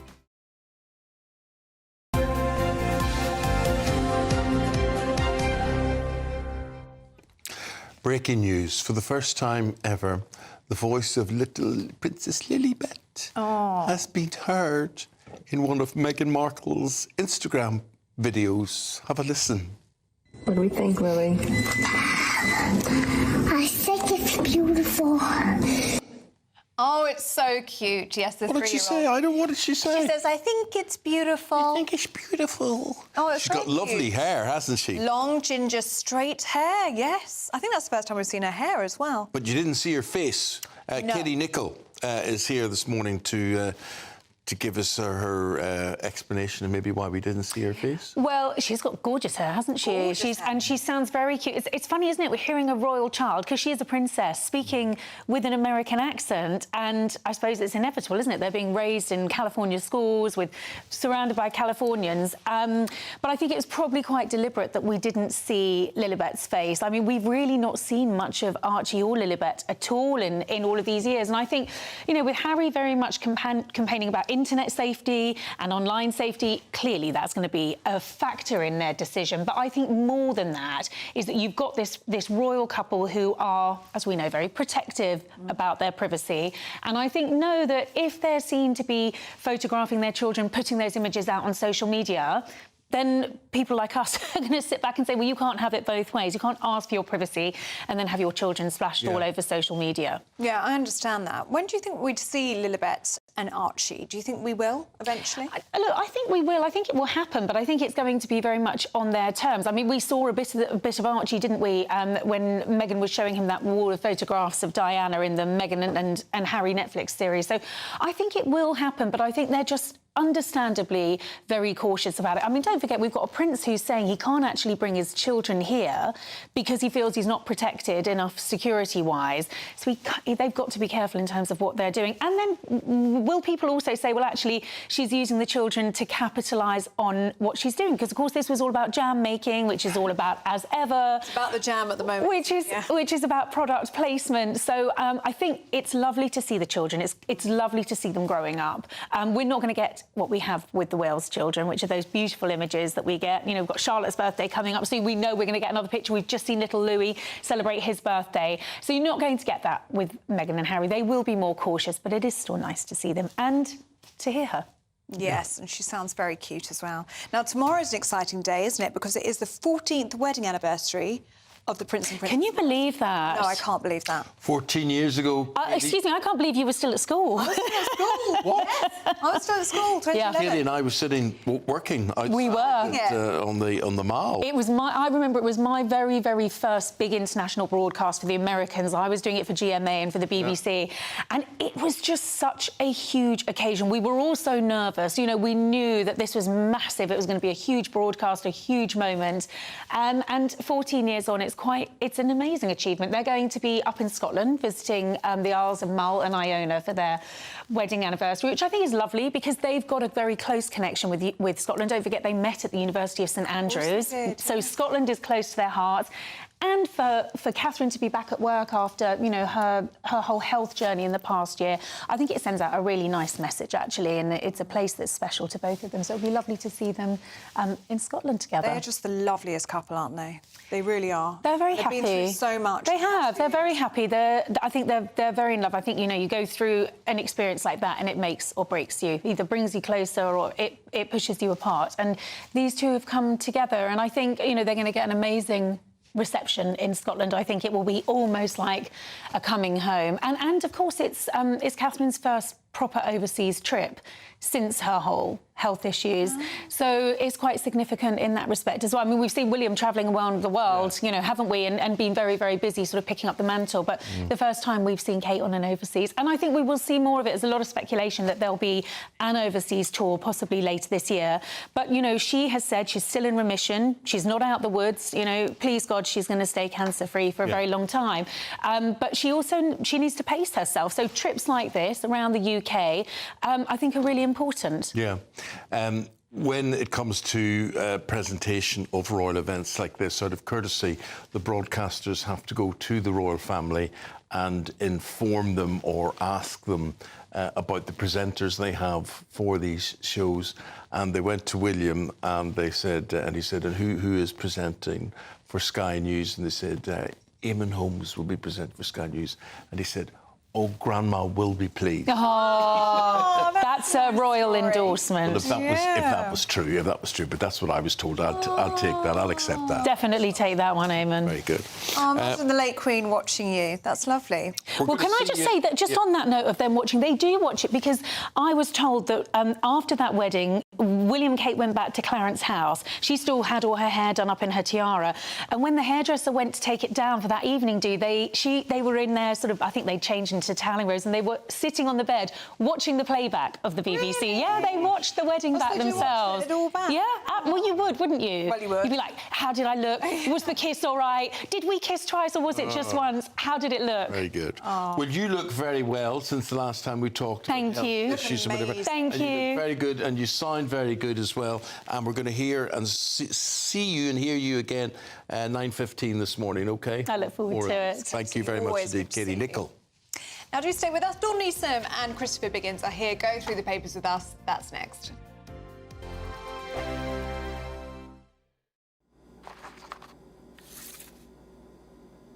Crash Law 24 sponsors GB News Traffic and Travel Report.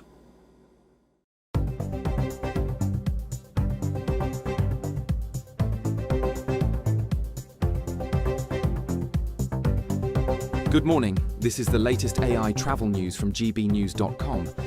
Motorists are advised of ongoing disruptions on the A8 Greenock Road westbound between Newark and Comet roundabouts due to continuous planned maintenance. Delays are possible.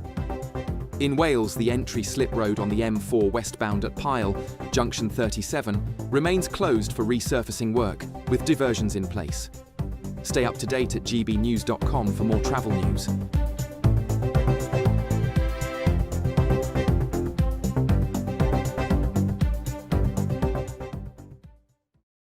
Crash Law 24 sponsors GB News Traffic and Travel Report.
Dawn Newsom and Biggins are here, going through the papers with us. Morning, you two. Morning. Should we have a look at some newspaper front pages to start with? We'll start with the Telegraph, shall we? Autocue, scroll down so I can have a look at the autocue. I can wave it in front of the camera if you like. No? OK, that's fine. Dawn, let's have a look, shall we, at this story. A marathon act of love. This is the two fathers of victims from the Southport murders ran the London Marathon yesterday in honour of their daughters. Of all the amazing stories come out of the marathon, it is so emotional watching it, and obviously it's the biggest marathon in the world now. Sergio Aguirre and David Stancombe ran for their daughters, Alice and Elsie, who were two of the little girls, BB King being the third, who were murdered in Southport. And those two dads ran to raise money for various charities linked to their daughters and to raise awareness. And it was just so amazing seeing them cross the line, looking so proud. And Sergio actually ran with a picture of his daughter on his T-shirt, and it's amazing. And you know what, Ellie, I looked at them and what they'd achieved, and, you know, I've been lucky enough to do the marathon, and crossing that line is the best feeling in the world. And I looked at these two men, and they looked so full of joy at what they'd achieved. And they crossed the line, and you thought, you've done it for your daughters, but at the end of the day, you've crossed that line and your little girls are still no longer there. Oh. And it was just that cold realisation that you never escape what happened to your girls. No. So it was incredibly emotional watching them, and absolutely well done to everyone who took part. Isn't that what's marvellous about the marathon, though? That it helped so many people through so many terrible situations. Yeah, no, it really is, and it was, and there was so, and then what really, and that was amazing. So many amazing stories. People, and did you see the bloke dressed as Big Ben? Yeah, he couldn't get his costume. Yeah, got stuck at the end. So there was humour, there was emotion, and then also those idiots on Tower Bridge. Oh yes. Interrupting the elite men's race with the Palestine. I tell you what, if I'd been on that bridge, they'd have been over the side in the Thames. I mean, how dare they, really? Yeah, and those people who've trained for so many months. Yeah, and this was the elite race as well. Races, yeah. Yeah, no, Their entire lives dedicated to that moment. Yeah, no, exactly. Yeah, so. awful. The stars of Celebrity Traitor, Christopher. This must be costing the BBC a huge amount of money. There are so many stars in this. I mean, But it's a very successful programme, so they'd be making money on it. Yeah, it's true. Yeah. You'd be good on that. Yeah, I've never seen it. Well, you're missing out. It's very good. Neither have I. I'm the same as you. I have no really interest in it. But I haven't seen it.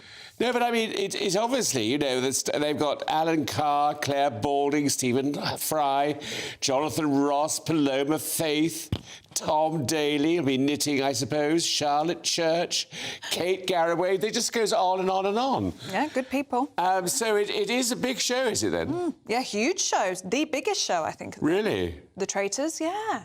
You're missing out. You both need to watch it. I've never watched it either, I must admit. I mean, you're the only one, darling. You're the only... I recommend. I'm watching GB News all the time. Well, yes. Keeping up to date with the news. We're all traitors at this table.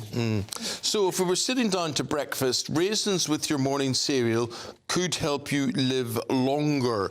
Explain, Dom. Well, do you like getting fruity in the mornings, Mr. Eamonn Holmes? Well, I'm not against it. No, I didn't think you would be somehow. Yeah, evidently, sprinkling a handful of dried fruit, doesn't have to be raisins, other dried fruits are available, on your porridge or bran cereals first thing in the morning have a benefit of lowering the risk of premature death by 10 to 15%. That's a lot. It is quite a lot, absolutely, and it's the fibre, the disease-fighting powers of dried fruit come from the fact that the drying process concentrates the natural ingredients in the fibre into them. So it's very, very good for your digestive system and inflammatory diseases and things like that. However, starting the day with a bowl of sugary cereal increases the risk of early death by a whopping 40%. Oh, yeah. So it's not good. So, you know... It's not the best breakfast. No. But, I mean, it's hardly rocket science, is it? I mean, if you're going to have, like, bran or porridge, oats are very good for you. With dried fruit, it's going to be better than having a bowl of very, very sugary, highly processed breakfast cereal. I love dried fruit. I love sugary cereal. The nicest thing you could possibly wake up to of a morning is a bowl of Frosties. Frosties, yeah. They're great. Yeah. Oh. No, not for you? No. That's so... I mean, by their very nature, obviously, they're very, very sugary, but I'm not a great fan of dried fruit either, so... I'll tell you, I not only had one bowl of Frosties yesterday, I had two.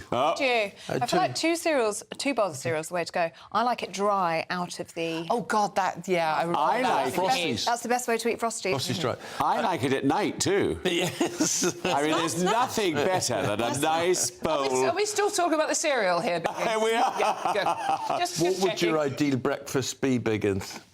My breakfast is... I think, first of all, you have to have somebody who makes it for you. Yes. Because that's part of the whole pleasure, being served it as opposed to Absolutely. I mean, coffee, I love, a fresh cup, well, a cappuccino.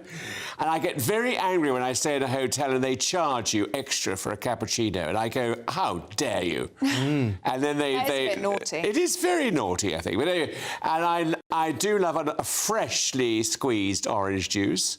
You like that as well? I'm a Weetabix boy. I love Weetabix. I like a Weetabix. Yeah. What do you have on your Weetabix? I have fruit, blueberries, fresh fruit, nice ice-cold milk, and that's about it, really. See, if I'm in a hotel, fresh fruit salad. Yep. Fresh fruit's lovely in the morning. Bucks fizz.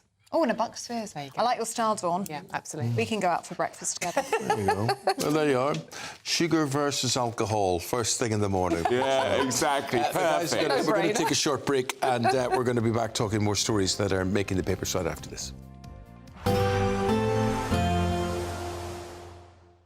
Dinner under the stars tonight? That reminds me of our travel insurance. You mean all clear skies? All Clear Travel Insurance sponsors GB News Travel Destinations Forecast. Whilst the UK is going to be increasingly dry and sunny this week, parts of the Mediterranean are actually going to be slightly damper. Some showers to watch out for across parts of Turkey, and a brisk breeze running through the Aegean Sea will make it feel quite fresh for those Greek islands. A few showers in between the sunshine for parts of Italy, France and Spain as well, but it's parts of Portugal and down towards Madeira that are going to see some of the most unsettled conditions, some longer spells of rain and again some quite strong winds around. But away from there, there'll still be some sunshine elsewhere. All Clear Travel Insurance sponsors GB News Travel Destinations Forecast.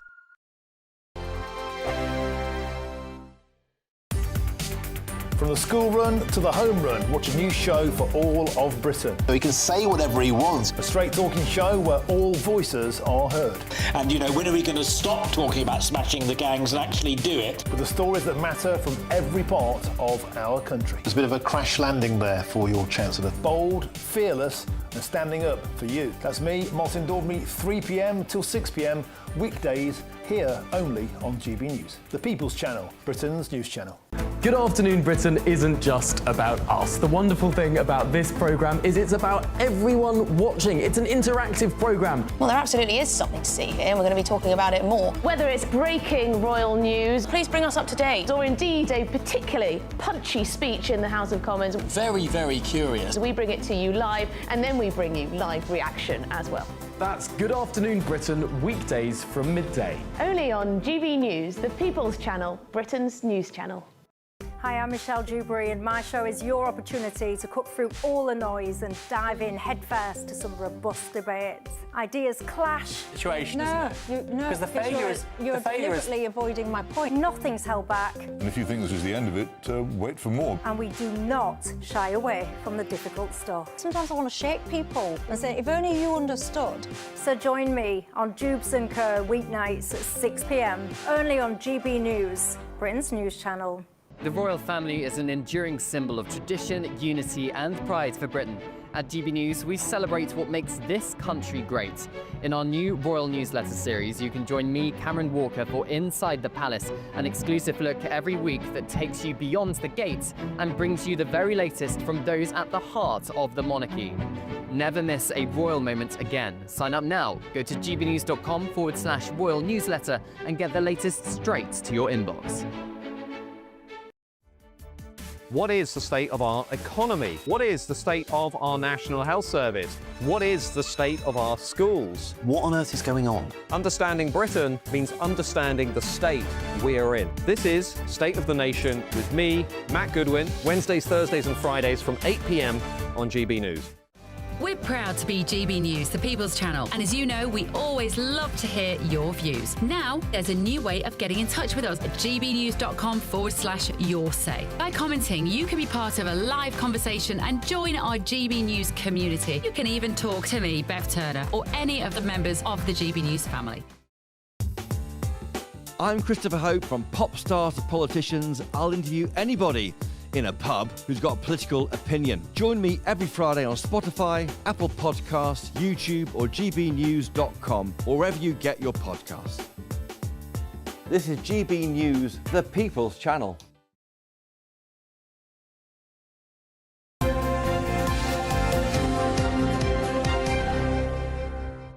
We've got Christopher Biggins and we've got Don Neeson. They've got the newspapers and the headlines look like this. Here's the Daily Telegraph first of all. Labour will take on reform by trying to curb legal migration numbers. That's the lead on the Telegraph. The Mail reveals over 300 public sector bosses earn more than the Prime Minister, despite the government promising to crack down on quangos. For Our Girls leads the Mirror today as two fathers of the Southport victims run the London Marathon in memories of their daughters, Alice and Elsie. The heat is on. This is the Star. It's the big headline there. Temperatures will soar to 29 degrees thanks to blowtorch heat dome, which is 800 miles, this dome. Oh, wow. And as long as we're under it, you will be okay. Yeah, there's talk of 29 degrees on Thursday. Yeah, well, can we talk about the weather? Because, I mean, we are British. We do talk about the weather 4 times a day on average in this country. Yeah. Hot, cold, whatever. We just talk about the weather a lot.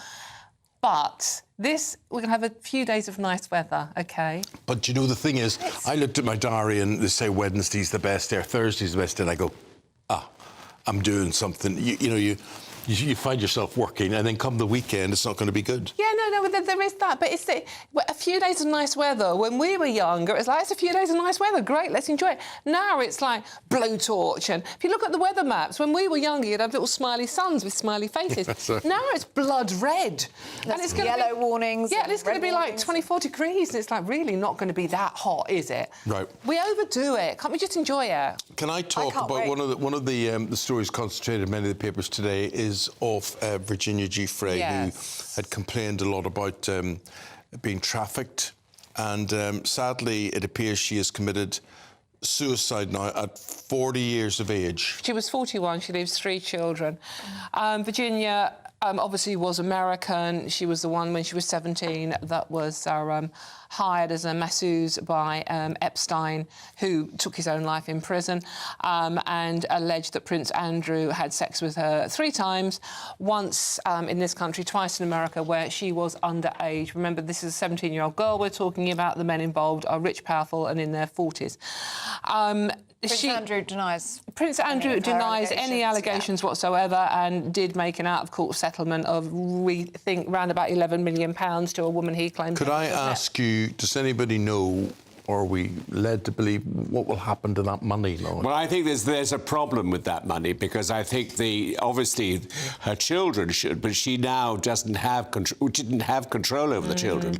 The father did, and that could be one of the reasons why she may have taken her own life. I think, I mean, sorry, Biggin, she was having a lot of trouble. I mean, her marriage had gone wrong. Yes. She'd lost custody of the children. She'd had, various accidents over the past few years. So, but I fear now that they will all fight over this quite large amount of money, which she managed to accrue from Andrew and from other people. I mean, it was never disclosed, the actual settlement, but the stories at the time were it was around about £11 million, which is a lot of money to someone you've never met before. And meanwhile, Prince Andrew had wanted to come back into the fold, hadn't he, Dawn? Well, this is the thing. We saw him at Easter, didn't we, Ellie, at church with the rest of the royal family, which was surprising. I think if I was the king, I would be trying to keep Andrew in the background as much as possible. But, the story was that Andrew wanted to get back in the royal fold. He wanted to get back in the public's good books. And the Sun has splashed today. Insiders warn the royal there is no way back now, Andy. Now, obviously, Prince Andrew has said nothing about what happened to Virginia Giuffre. I suspect he never will do, because why would you? But he is still wanted in America, not wanted as a criminal, but wanted for questioning in America to ask about the whole situation. And bearing in mind, Ellie, the only person who is actually in prison for any of this is a woman. Yes. Biggins, last time you were on, you put me in touch with White Lotus. Yes. Yes, you said it was very good, and it was very good. Are you enjoying it? I enjoyed it. I watched the last series, which was series 5. Yes. Now, you're going to ask me what channel it's on, and that's the thing is, I just can't remember. There were so many... Isn't it BBC? No, it's HBO. No, it's definitely not BBC. Streaming ones. It could be Sky, but I have a feeling it's... So many of them. Netflix, or...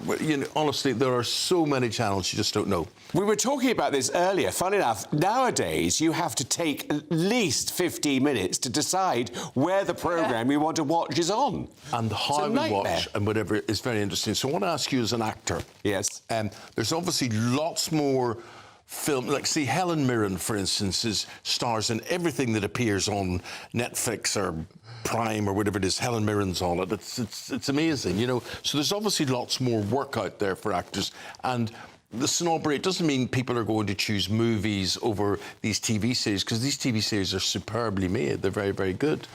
But there's one on summer called Mobland, which I was watching last night. I watched it last night as well. Very good. Pierce Brosnan, Helen Mirren cast, yes. in it. And Helen's in that, isn't she? Yes, she's in that as well. Yeah.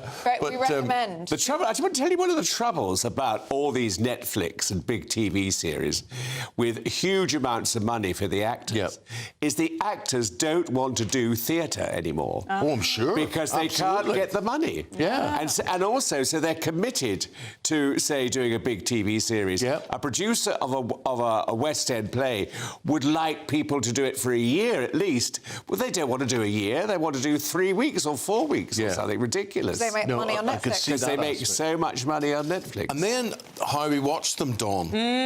So Mobland comes out every Sunday, right? But the thing is, so you have to wait. You can't watch it on a Wednesday or Thursday or whenever the latest episode comes out on Sunday, which my brain is now, although that's the way we used to watch programmes, you're now used to having 7 on demand, just available there. But so I watched last night's, and that's that. I have to wait a week before I see anything else again.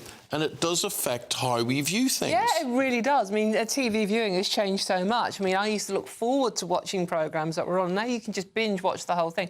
And like you were saying, we were saying earlier on, I can never find what I want to watch. There are so many channels. And I was with my niece the other day, and she literally spoke to her TV. And said, literally, and said, OK, show what we were watching the other day, our blankety blank. Whatever, yeah. And she said, right, OK, put that on, and it did. The TV put it on. I've never done that. Have you done that? Yeah, it's actually very good. Except though, you have to have the right channel on. Oh right. You can't go to another channel and say. Oh, and say you can't ask BBC Two to play you something on Sky. No. I think I'm right in that. I don't know. I sat with my brother. My brother's a year younger than me. This particular brother, and he lifts the thing up and he said, "Do you want to see that programme?" I said, "Yeah." And they go, "Yeah." And I went, "Bran, it doesn't hear you. You have to say it right now." But it does understand him. It does. Oh, it does. Oh, that's good. Yeah. But you talk to your TV, right? So in my mind, that was like your TV is listening to you, OK? Yes. That's weird. Yeah, weird. Okay. And most TVs at least have components that are made in China. So China is listening in your living room. Yeah. That worries me. It probably doesn't work like that, but... You can say that about anything, though. You know, people with smart fridges. Oh, God, your fridge No. is listening to Do you talk to your fridge as well, Ellie? I don't have a smart fridge, but people do. How smart is a smart fridge? You can order things. Yeah, you can order things. It tells you when you're out of milk or butter. So if I need fish fingers or something, and they're not in my freezer box. Yes. And you've got it in your freezer box. It'll say, Eamonn, you're out of fish fingers. Or it'll order them for you. Yeah, it's crazy. That's weird. It is weird. I'm sorry, I'm just not talking to any appliances. But talking of TV, do you know what the latest one is that's been found to be offensive? What? I bet you can't guess. Wurzel gummidge. Oh, no. No, I'm sorry, I'm not making this up. Woke ITV bosses have slapped a warning on kids' show Wurzel gummidge. You would love that. Well, because he's ugly. Well, no. I mean, ugly. I thought it was quite attractive, to be honest with you. It was played by John Pertwee, who was my favourite doctor ever back in the day. But yeah, the TV boss have ruled that the 1980s favourite is offensive because... Remember, it's TV, it's fiction. The Scarecrow threatens to knock doll Aunt Sally's wooden head off. That is now offensive and needs a trigger warning in case it makes you want to go on. Do you know, it is so frustrating. But we get what we deserve, honestly. We do. You're absolutely right. It's so annoying. It drives me mad. So annoying. Have you seen this thing about biscuits? Someone is making... I was just about to ask you about this. Bicky Stardust. I think it's rather good. This. The Judi Dench one is very attractive, I think. And I like it because plain chocolate digestives are my favourite biscuit in the world. They're good dunked in tea, yes. Oh, absolutely. Can you show the picture? Because without the picture, it's like celebrities made up where's the camera? So it's there we are. There Look. you are. Yeah. Yeah. So stars immortalised in biscuit form. Yeah, and I think they're rather good. And they've done it to celebrate. And David these are Bowie, deliberate. haven't This they? is not an accident. Or No. anything. This is deliberate. This is art. a man called Ed Chapman. And he's done David Bowie and Sir Trevor McDonald. Well, can you buy these in the shop? Can you get your TV or your fridge to order these Probably. for you? It's art, Eamonn. It's art. It's art. Oh, right. You could make one. All you have to do is order the biscuits. And then you carve it I'd be yourself. eating them all the time, though, wouldn't you? It's like, I'll just put one down and I'm going to eat that one. It's like... What? And is it made out of digestives? Yeah, plain chocolate digestive biscuits. Oh, and the chocolate is the shadows. Oh, it's very clever. Yeah. Very, very clever. Dame Judi Dench looks amazing in biscuit. I think she looks great. Really good. This awful story in Vancouver now. Again, another festival. This one was in praise of Filipino history. And a car drives into this festival crowd, leaving Biggins. How many people dead? 11. Oh. At the moment, I mean, this could rise. But they said that the man was... I mean, what I think is frightening about these stories is this is happening more and more and more around the world. And the man was not obviously all there, and he kept saying he was sorry. But why did he do it?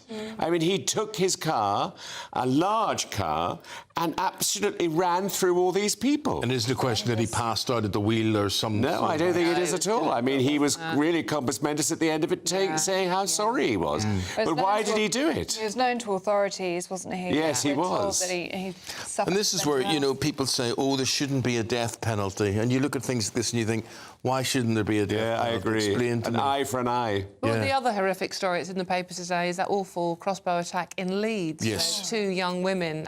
One is thankfully released from hospital. The other one was critical, and we think now is on the mend. But I mean, 2 young women attacked on that notorious pub crawl in Leeds by a man with a crossbow, and we don't know yet, but there might be an element of misogyny involved in this because he was targeting women. And everyone thought, because he was wandering up and down the road with a crossbow, because it was a part of the fancy dress that you do on that pub crawl. So no one really raised an eyebrow until he started shooting at women. Oh, just awful, isn't it? Just awful. But I agree with you, Eamonn. I think, you know, it's too easy now for people to do these things. They should be a deterrent. I mean, with the cars, how do you even begin to police that? With people using cars as weapons? I know. Is that weaponised so Because they're easily? huge, aren't they, some of these cars? Any car. This was an SUV. I mean, Yeah, but any car travelling towards a group of people, it's going to be terrible damage. It affects me when I think about things. You think about Christmas fairs or festivals of any. I honestly do think, I said, should you go to that, or would you be a target in that, or how vulnerable would you be at that particular event? I think you're right. You have to really think about these things now, or going to a fairground anywhere where there's a lot of people. However, you can't live your life being terrified. You have to go and live it. You can't not go to that's places. true. You've really got to go. You know, the Christmas markets, going to fairs. You've just got to go and do it. The marathon was a huge target. You've still got to go and live your life. And talking about the marathon, those 2 fathers who took part commemorating their daughters in that, absolute respect to them. Absolutely. Yeah, absolutely. Yes. Both of them had pictures of their little girls on their shirts yesterday. I'll just show you this picture here. This is Alistair Silver-Aguire's dad there, running with Alistair's face on his chest there. You can only imagine how emotional that was for them. As I said, crossing the finish line. Yeah. Well done. Incredible. Guys, thank you both very much indeed. It's been a pleasure and a delight having you both here today. It's been See you lovely. again You too. next week. Thank you. Yes. Let's get a check on the weather now with Jonathan Brash.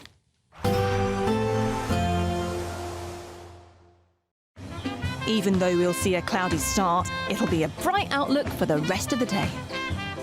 Boxed Solar, sponsors of weather on GB News.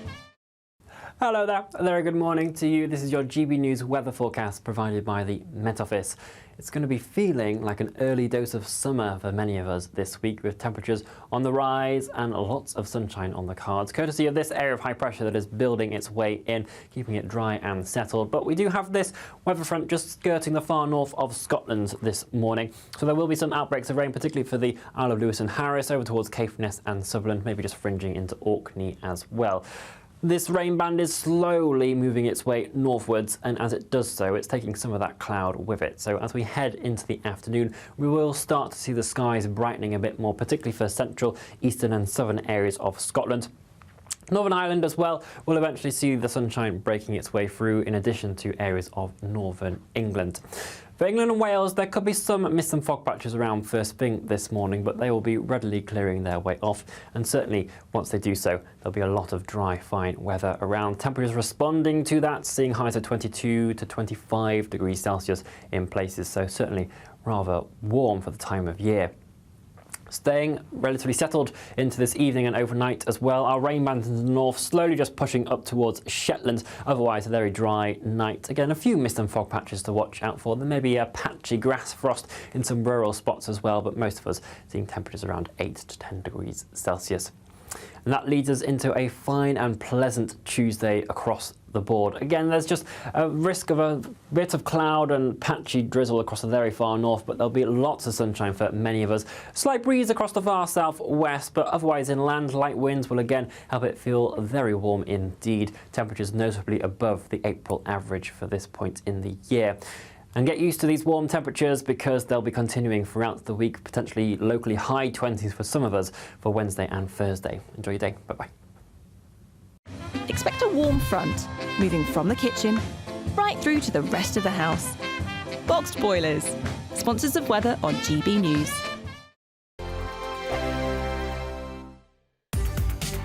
From the school run to the home run, watch a new show for all of Britain. So he can say whatever he wants. A straight talking show where all voices are heard.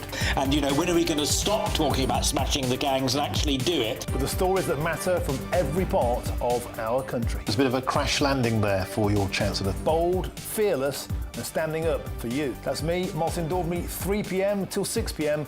weekdays, here only on GB News. The People's Channel, Britain's news channel. Martin Daubney, weekdays from 3 p.m. I can now speak with the founder of the blog Armed Forces Foundation, Colin Eastway. Colin, welcome to the show. It's a pleasure to have your company. First of all, I always start, you're a former paratrooper, right? Thank you for your service. Tell us about your foundation, your charity, the work it does, and how people can come in and help you. We started in 2020 during the COVID pandemic when mental health was at the forefront of everybody's mind, and a lot of veterans in our area were finding themselves homeless. So we quickly adapted and we made a crisis prevention centre and started addressing homelessness along with veterans' mental health, giving them a place where they can reach out and get the vital support that they need. Since then, we've registered as a charity. We thought by now we would have been funded and maybe supported by our local authority, but that hasn't happened 5 years in. The new national pathway for Op4 to choose of veterans' mental health, wrong veterans' housing, along with the Op Courage for veterans' mental health. They also refer into us homeless veterans on a regular basis, but we haven't received any operational funding from them either. Also, with the level of referrals increasing every week, national charities, the big charities, the Armed Forces charities, Royal British Legion, Help for Heroes, constantly sending us homeless veterans to us, has put the level of output so high that we've run out of funding. Those major charities and those other organisations don't send any funding. They continue to send homeless veterans to us, which we have to crisis manage and try and find solutions. We have an ethos where no veteran leaves our office without a safe place to sleep that night, and we stand by that ethos. The larger charities have got onto that and start firing them into us, so we're really struggling.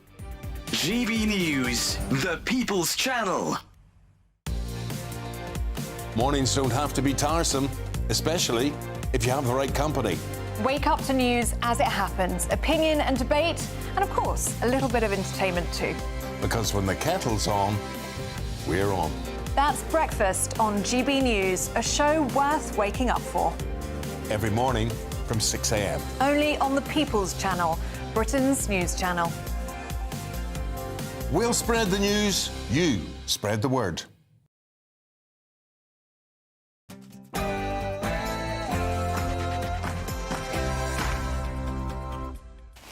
Good morning. It's revealed the government is plotting a crackdown on legal migration. Foreign students could find it more difficult to access long-term visas to stay in Britain.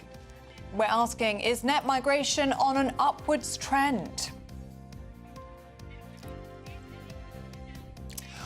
Well, this is what the Health Minister, Stephen Kinnock, told us earlier.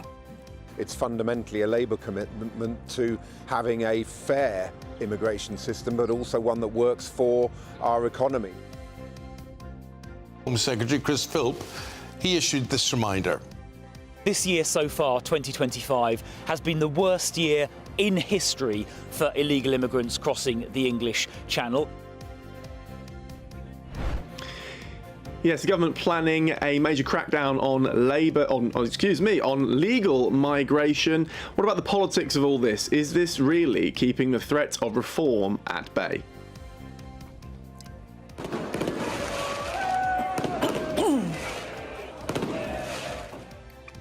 Well, that's Liverpool winning the Premier League for the 20th time, equalling Manchester United's record in Arne Slot's first season, and for the first time in front of their own fans since 1990. Area, you're obviously a fair way from a hospital, you know, you're 20 miles from a hospital, same with the doctors as well. Farmers are facing a mental health crisis. Only over 90% say they're suffering. Just when will the government start supporting our nation's food providers? The London Marathon has broken a world record for the most finishers of any marathon ever. Well, that's as the fathers of two of the girls who lost their lives in the Southport murders finished the race in their daughter's memory.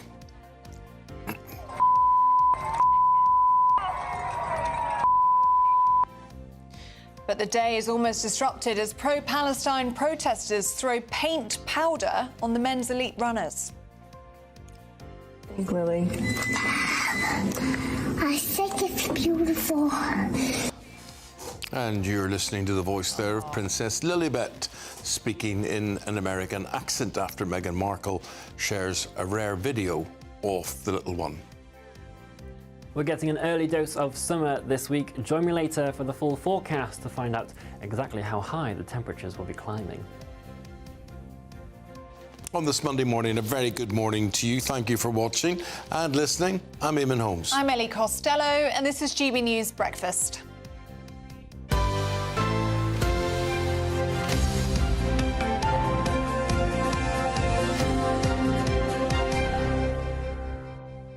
There's a lot of good language about with the Liverpool winning the Premier League title, and talk about perches. If people ever remember Alex Ferguson's original quote on that one, he says, and you can quote me on this, we're here, I can't tell you what exactly he said because bad language is involved, but he said, we're here to knock Liverpool off their perch. Yes. And United did. They won the Premier League title in succession for all those years, and now Liverpool have won it again, back level. Unfortunately, Manchester United not even in the birdcage now, are they? Let alone off the perch. They're nowhere near. Liverpool are on there, sitting pretty. Who knows how far they could go? It could continue.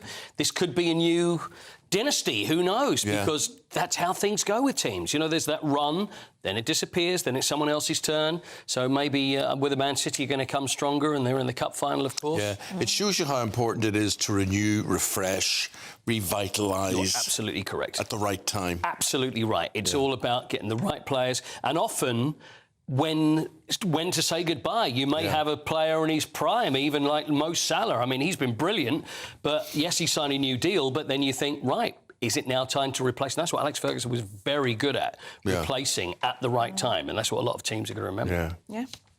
Well, what did you think of your Spurs team yesterday? Not good, wasn't it? A bit of a thrashing. It was a bit of a thrashing. What's new at the moment? I mean, it's not good. You know, you're right, but Europa League semi-final on Thursday. See, it could be, couldn't it, a Spurs-Manchester United Definitely Europa could League be. final. Whether it is going to be, I'm not so sure, but we'll see. Semi-final, first legs on Thursday. We've got Champions League this week. It's a very big week. Yeah, very big busy week. Yep. Thanks, Coity. Pleasure. See you in about 5 minutes' time. Okay. Oh, I'm back again. Okay. Oh, you? Yeah, I think you are. Yeah, see you in 5. Now let's have a look at our top story this morning. And Sir Keir Starmer is gearing up to launch a crackdown on legal immigration. Plans include tougher rules to stop foreign students accessing long-term visas by working in low-paid jobs, for example, as care workers or shop assistants. So will Labour make good on their promise to crack down, or is this all just a bid to ward off the threat of reform? Well, let's go to our man Adam Cherry, and hopefully, Adam, you can provide us with some answers or at least some theories to all of this. Well, let's hope so, yes. Ellie, you're right. This is... let's talk about the politics of this. Whether they can do it or not, I mean, that's another question. I'm sure voters and listeners will have their own views on that. But the reason they're doing this is because they're feeling the pressure from the right, from reform, and, of course, because we're seeing the sheer number, the data coming in over the last few months, and indeed beyond that, the last few years, frankly, on migration. Net migration up to 2023, nearly 1 million. Last year, 700,000. And, of course, illegal migration is already setting new records this year. Small boat crossings up massively. We're not even in the summer yet. This is part of the package addressing the legal side, as you say. Of course, the illegal side is another matter. Smash the gangs. That's their plan there. You know, we could talk forever about how that's going.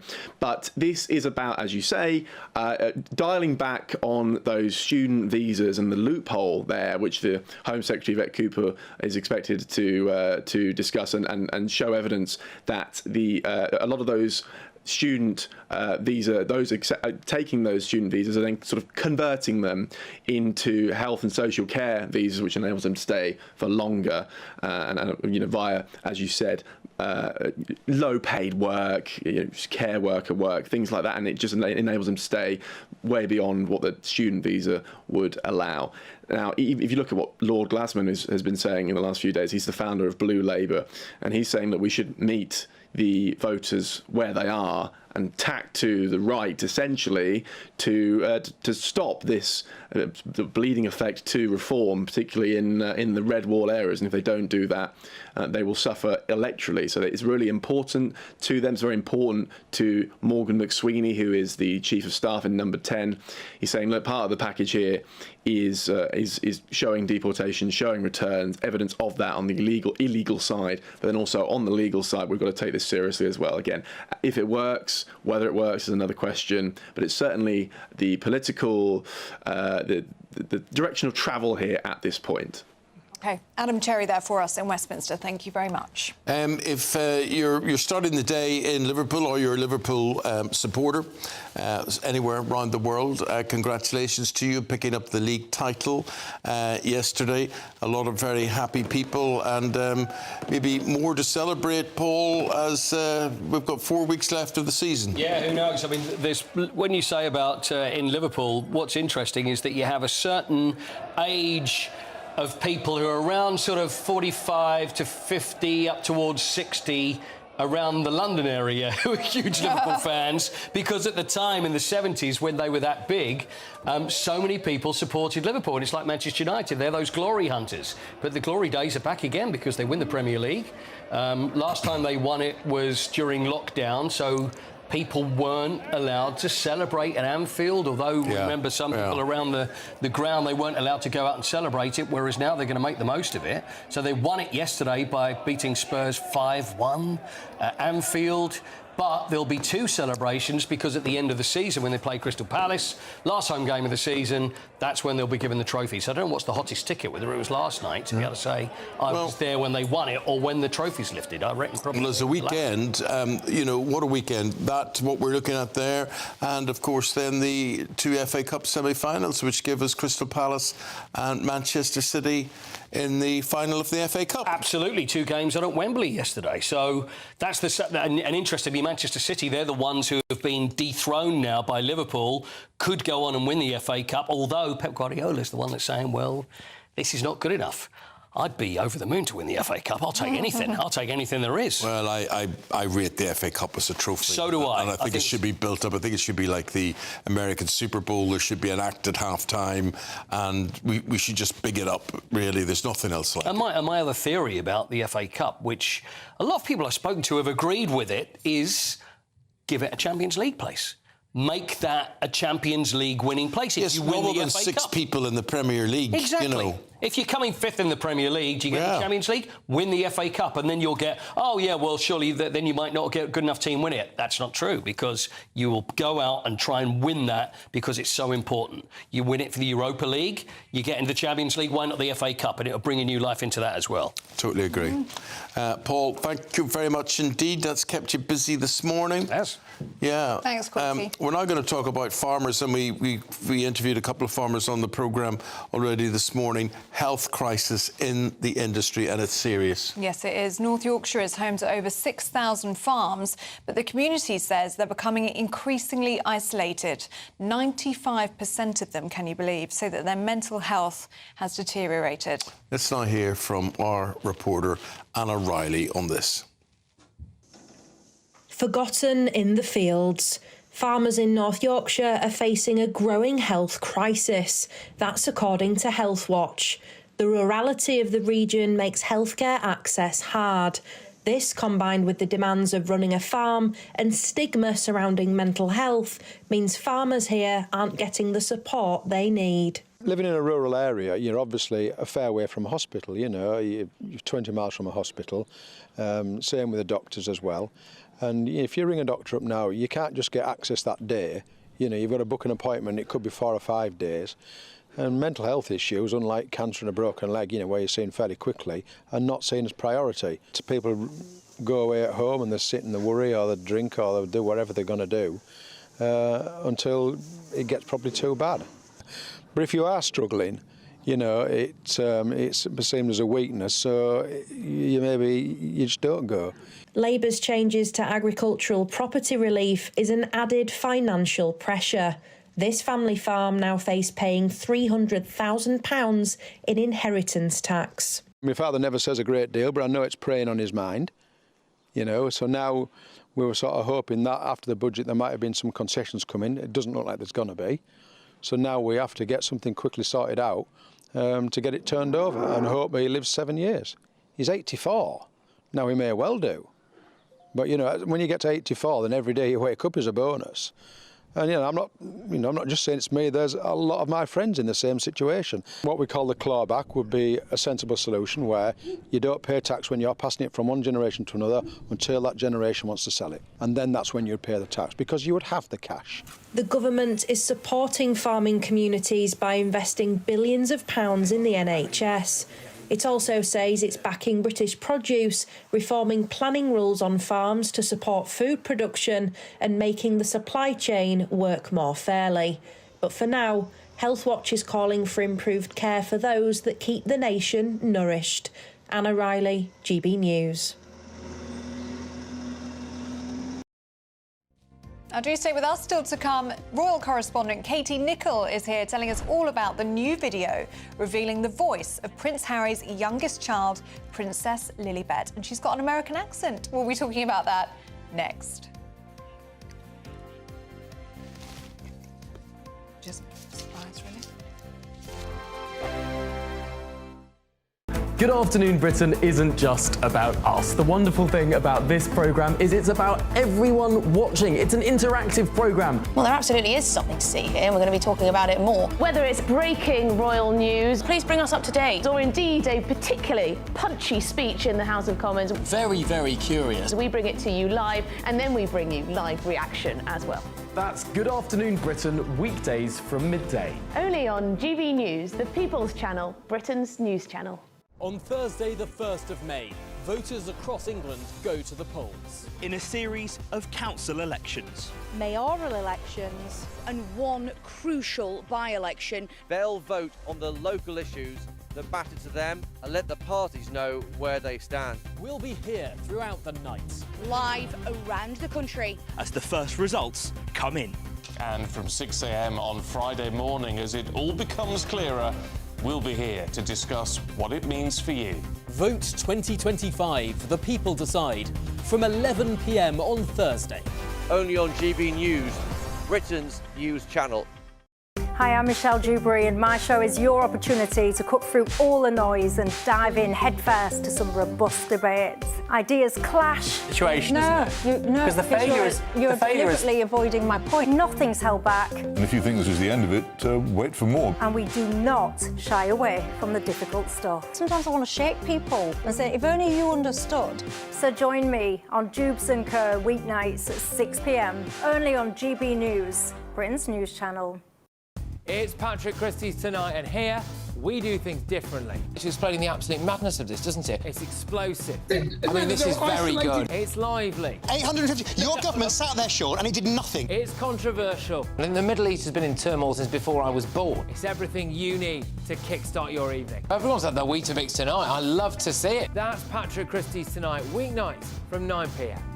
Only on GB News, the People's Channel, Britain's news channel. No matter the state it's in, this is our nation. Join me, Jacob Rees-Mogg, for a genuine, honest discussion on where we have been, where we are going, and where we are with the people who set the direction. That's State of the Nation every Monday and Tuesday at 8 o'clock. Only on GB News, the People's Channel. The royal family is an enduring symbol of tradition, unity and pride for Britain. At GB News, we celebrate what makes this country great. In our new royal newsletter series, you can join me, Cameron Walker, for Inside the Palace, an exclusive look every week that takes you beyond the gates and brings you the very latest from those at the heart of the monarchy. Never miss a royal moment again. Sign up now. Go to gbnews.com/royal newsletter and get the latest straight to your inbox.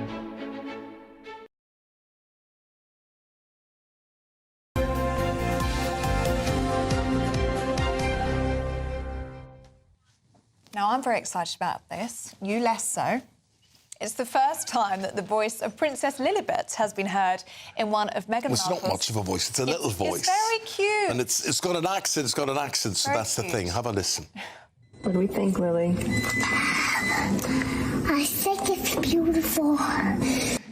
Oh, I just think it's so cute. Well, she's 3 years of age. Oh. Her four-word verdict of her mother's homemade strawberry jam, I think it's beautiful. Oh, it's lovely, isn't it? Well, royal correspondent Katie Nicholl joins us now. Lots of people commenting on the fact that she's got an American accent, but that's no surprise, really. It's not a surprise because, of course, you know, she's grown up in America and she's surrounded by Californians, and so both of them have an American accent. But when you consider they are prince and princess, it's unusual. I mean, I think it is very sweet to hear her. You shouldn't become used to it because I think they will be quite limiting as to how much exposure these children actually get. Tell people why you think that is.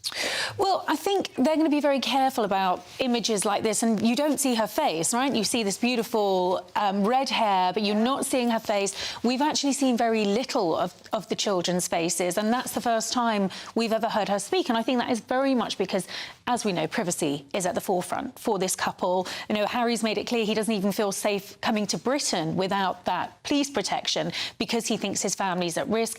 He and Meghan have lobbied very heavily for online safety. If you know, and that includes not posting pictures of your children on Instagram. So they've done it carefully. But I think, you know, a bit like William and Catherine, who would probably rather not have images of their children, even on their birthdays, splashed across the front pages. You know, I think they understand that there is an appetite to see these children grow up. And I think it's quite interesting to see how Harry and Meghan are doing it. They're doing it cautiously, but they are just giving something. And, you know, it is sweet to hear her speak. But I also wonder how many comments we will get on, oh, well, isn't she cashing in on her children? Because, of course, she's promoting her jam. It's a bit of they can't win, they can't lose with Harry and Meghan. But I do think when it comes to exposing their children, they have to be very careful. Yeah, of course. Look, you touched upon William and Catherine there. It's a very happy day for them tomorrow. Their 14th wedding anniversary. Yes, I know. I can't believe it's been that long. It's amazing, isn't it, when you think back to that day in 2011, that sort of gloriously sunny day with everything that we wanted of a royal wedding. And it was a wonderful day. And to see them now 14 years on, I think think, in a really, really good place. I mean, after a very difficult year, which William described as brutal, probably a moment where he didn't know if he was going to get to this point with Catherine. They'll be celebrating privately because they always do. And they'll be up in Scotland, so they're going to the Isles of Mull and Iona. And I think that's, again, very much reflective of this couple. It's about work, it's about duty. It's not about sort of going off on some lavish holiday to celebrate their anniversary. How would they be celebrating or commemorating that anniversary, do we know? Privately, do you think? Well, I just wonder if I think it'll be low-key. I think they tend to do it low-key. I mean, we will see them travelling around those isles. I think it's about visiting the community. They're going to go and see a croft. Scotland's important to them. I mean, they'll be using their official Scottish titles, the Duke and Duchess of Rothesay, while they're up there. They met at St Andrews, so there is that Scottish connection. And I think it's just about... Oh, it's also significant because, of course, it's Kate's first away since her cancer diagnosis. So I suspect and predict there will be a rapturous reception for her and him, almost a sense of sort of homecoming. I mean, that link between the royals and Scotland is very strong. Late Queen died there. She loved Scotland. They loved Scotland. So I think it's lovely that that's where they're going to be for their 14th wedding anniversary. And as to how they spend it privately, it'll probably be a lovely dinner. It'll probably be low-key. I mean, they walk. They both love nature. Yeah, they love to be out in nature. I think they'll enjoy the fact that they've left the children behind and they're having a couple of days in Scotland, somewhere that's really special to them both. They will enjoy it. Katie, thank you very much indeed. Lovely to see you. Lovely to see you both. As always. And congratulations to the Prince and Princess of Wales, 14 years. Wow. So, summer will hit this week. Yes. And imagine where you could be if you had a motorhome to tootle around the country in. That is our Great British Giveaway gift. Yeah, but that's not all. Also, £5,000 in tax-free cash up for grabs as well. Here are all the details you need to make it yours. Courtesy of Marquis Leisure, you could be driving away with this brand new Elnag Baron 560 motorhome. It comfortably sleeps 4, comes with sky roof, integrated kitchen and bathroom, and is worth over £67,000. And that's not all, as we'll also give you a further £5,000 in tax-free cash to make sure that wherever this motorhome takes you, it takes you there in style. For another chance to win the lot, text WIN to 63225. One entry costs £2.50 plus one standard network rate message, or text BONUS to 63225. 5 entries cost £5 plus one standard network rate message. Go to gbnews.com/win. Entries start at £2.50. Call 0903 686 3232. Calls cost £2.50 plus your network access charge. Or post your name and number to GB13 PO Box 8690 Derby DE1 9TT. UK only. Entrance must be 18 or over. Lines close at 4 p.m. on the 6th of June. Please check the closing time if listening or watching on demand. Good luck. And from 9:30 this morning, Mr. Andrews here with Miss Bev. Here he is to give us a brief taster of what's there. Good morning, Andrew. Fabulous. Thank you. So are you, Andrew? What's coming up on today's programme? Well, it's the spectre of strikes returning. Oh. Teachers, potentially, NHS workers. Very damaging for the government. We had those long strikes. Well, the government has set aside 2.8% for pay rises for NHS workers and teachers, but it looks like they're going to be wanting the pay review bodies, according to the Times today, say we're recommending near 4%.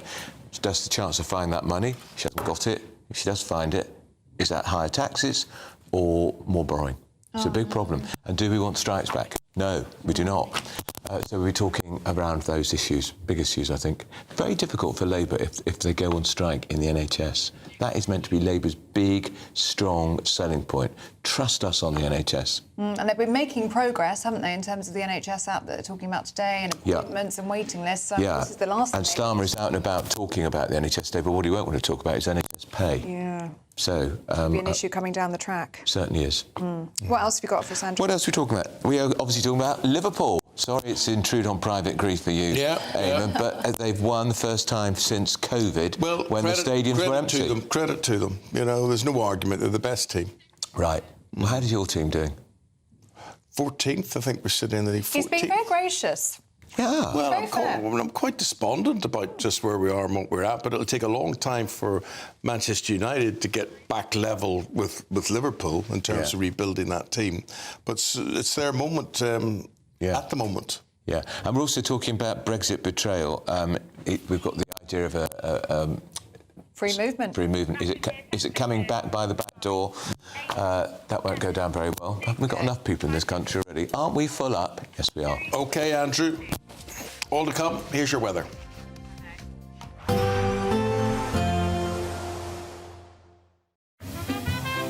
Heavy showers first thing will be followed by a warm, cosy day. Boxed boilers. Sponsors of weather on GB News. Hello there, a very good morning to you. This is your GB News weather forecast provided by the Met Office. It's going to be feeling like an early dose of summer for many of us this week, with temperatures on the rise and lots of sunshine on the cards, courtesy of this area of high pressure that is building its way in, keeping it dry and settled. But we do have this weather front just skirting the far north of Scotland this morning, so there will be some outbreaks of rain, particularly for the Isle of Lewis and Harris, over towards Caithness and Sutherland, maybe just fringing into Orkney as well. This rain band is slowly moving its way northwards, and as it does so, it's taking some of that cloud with it. So as we head into the afternoon, we will start to see the skies brightening a bit more, particularly for central, eastern and southern areas of Scotland. Northern Ireland as well will eventually see the sunshine breaking its way through, in addition to areas of northern England. For England and Wales, there could be some mist and fog patches around first thing this morning, but they will be readily clearing their way off. And certainly, once they do so, there'll be a lot of dry, fine weather around. Temperatures responding to that, seeing highs of 22 to 25 degrees Celsius in places, so certainly rather warm for the time of year. Staying relatively settled into this evening and overnight as well. Our rain band in the north slowly just pushing up towards Shetland. Otherwise, a very dry night. Again, a few mist and fog patches to watch out for. There may be a patchy grass frost in some rural spots as well, but most of us seeing temperatures around 8 to 10 degrees Celsius. And that leads us into a fine and pleasant Tuesday across the board. Again, there's just a risk of a bit of cloud and patchy drizzle across the very far north, but there'll be lots of sunshine for many of us. Slight breeze across the far southwest, but otherwise inland, light winds will again help it feel very warm indeed. Temperatures notably above the April average for this point in the year. And get used to these warm temperatures because they'll be continuing throughout the week, potentially locally high 20s for some of us for Wednesday and Thursday. Enjoy your day. Bye-bye. There will be a light breeze in the morning, leading to a warm front. Boxed heat pumps. Sponsors of weather on GB News.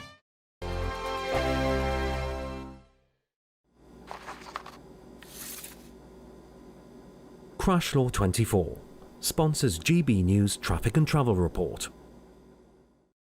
Good morning. This is the latest AI travel news from gbnews.com.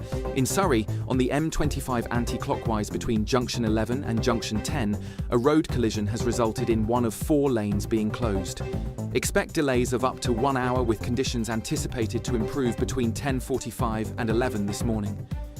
Meanwhile, in Essex, a traffic incident on the M11 northbound between Junction 9 and Junction 10 has closed one of 2 lanes, expected to clear by 9:50 this morning. In Stockport, keep an eye out for a road collision on the M60 clockwise between Junction 1 and Junction 2, with one of 3 lanes closed and normal conditions anticipated by 11:10 this morning. For more travel news, go to gbnews.com. Crash Law 24 sponsors GB News Traffic and Travel Report. This is GB News, Britain's news channel. Gavin, this is very interesting. I don't think I've heard of a king or a queen's Easter message before that mentions other faiths as well as Christianity. Yes, it would be nice if we could say how wonderful and welcome it with generosity. But the trouble is, it causes more trouble than it helps. The fact is that it's offensive partly to Jews and also to Christians, because this is a Christian festival, and it presupposes there are no differences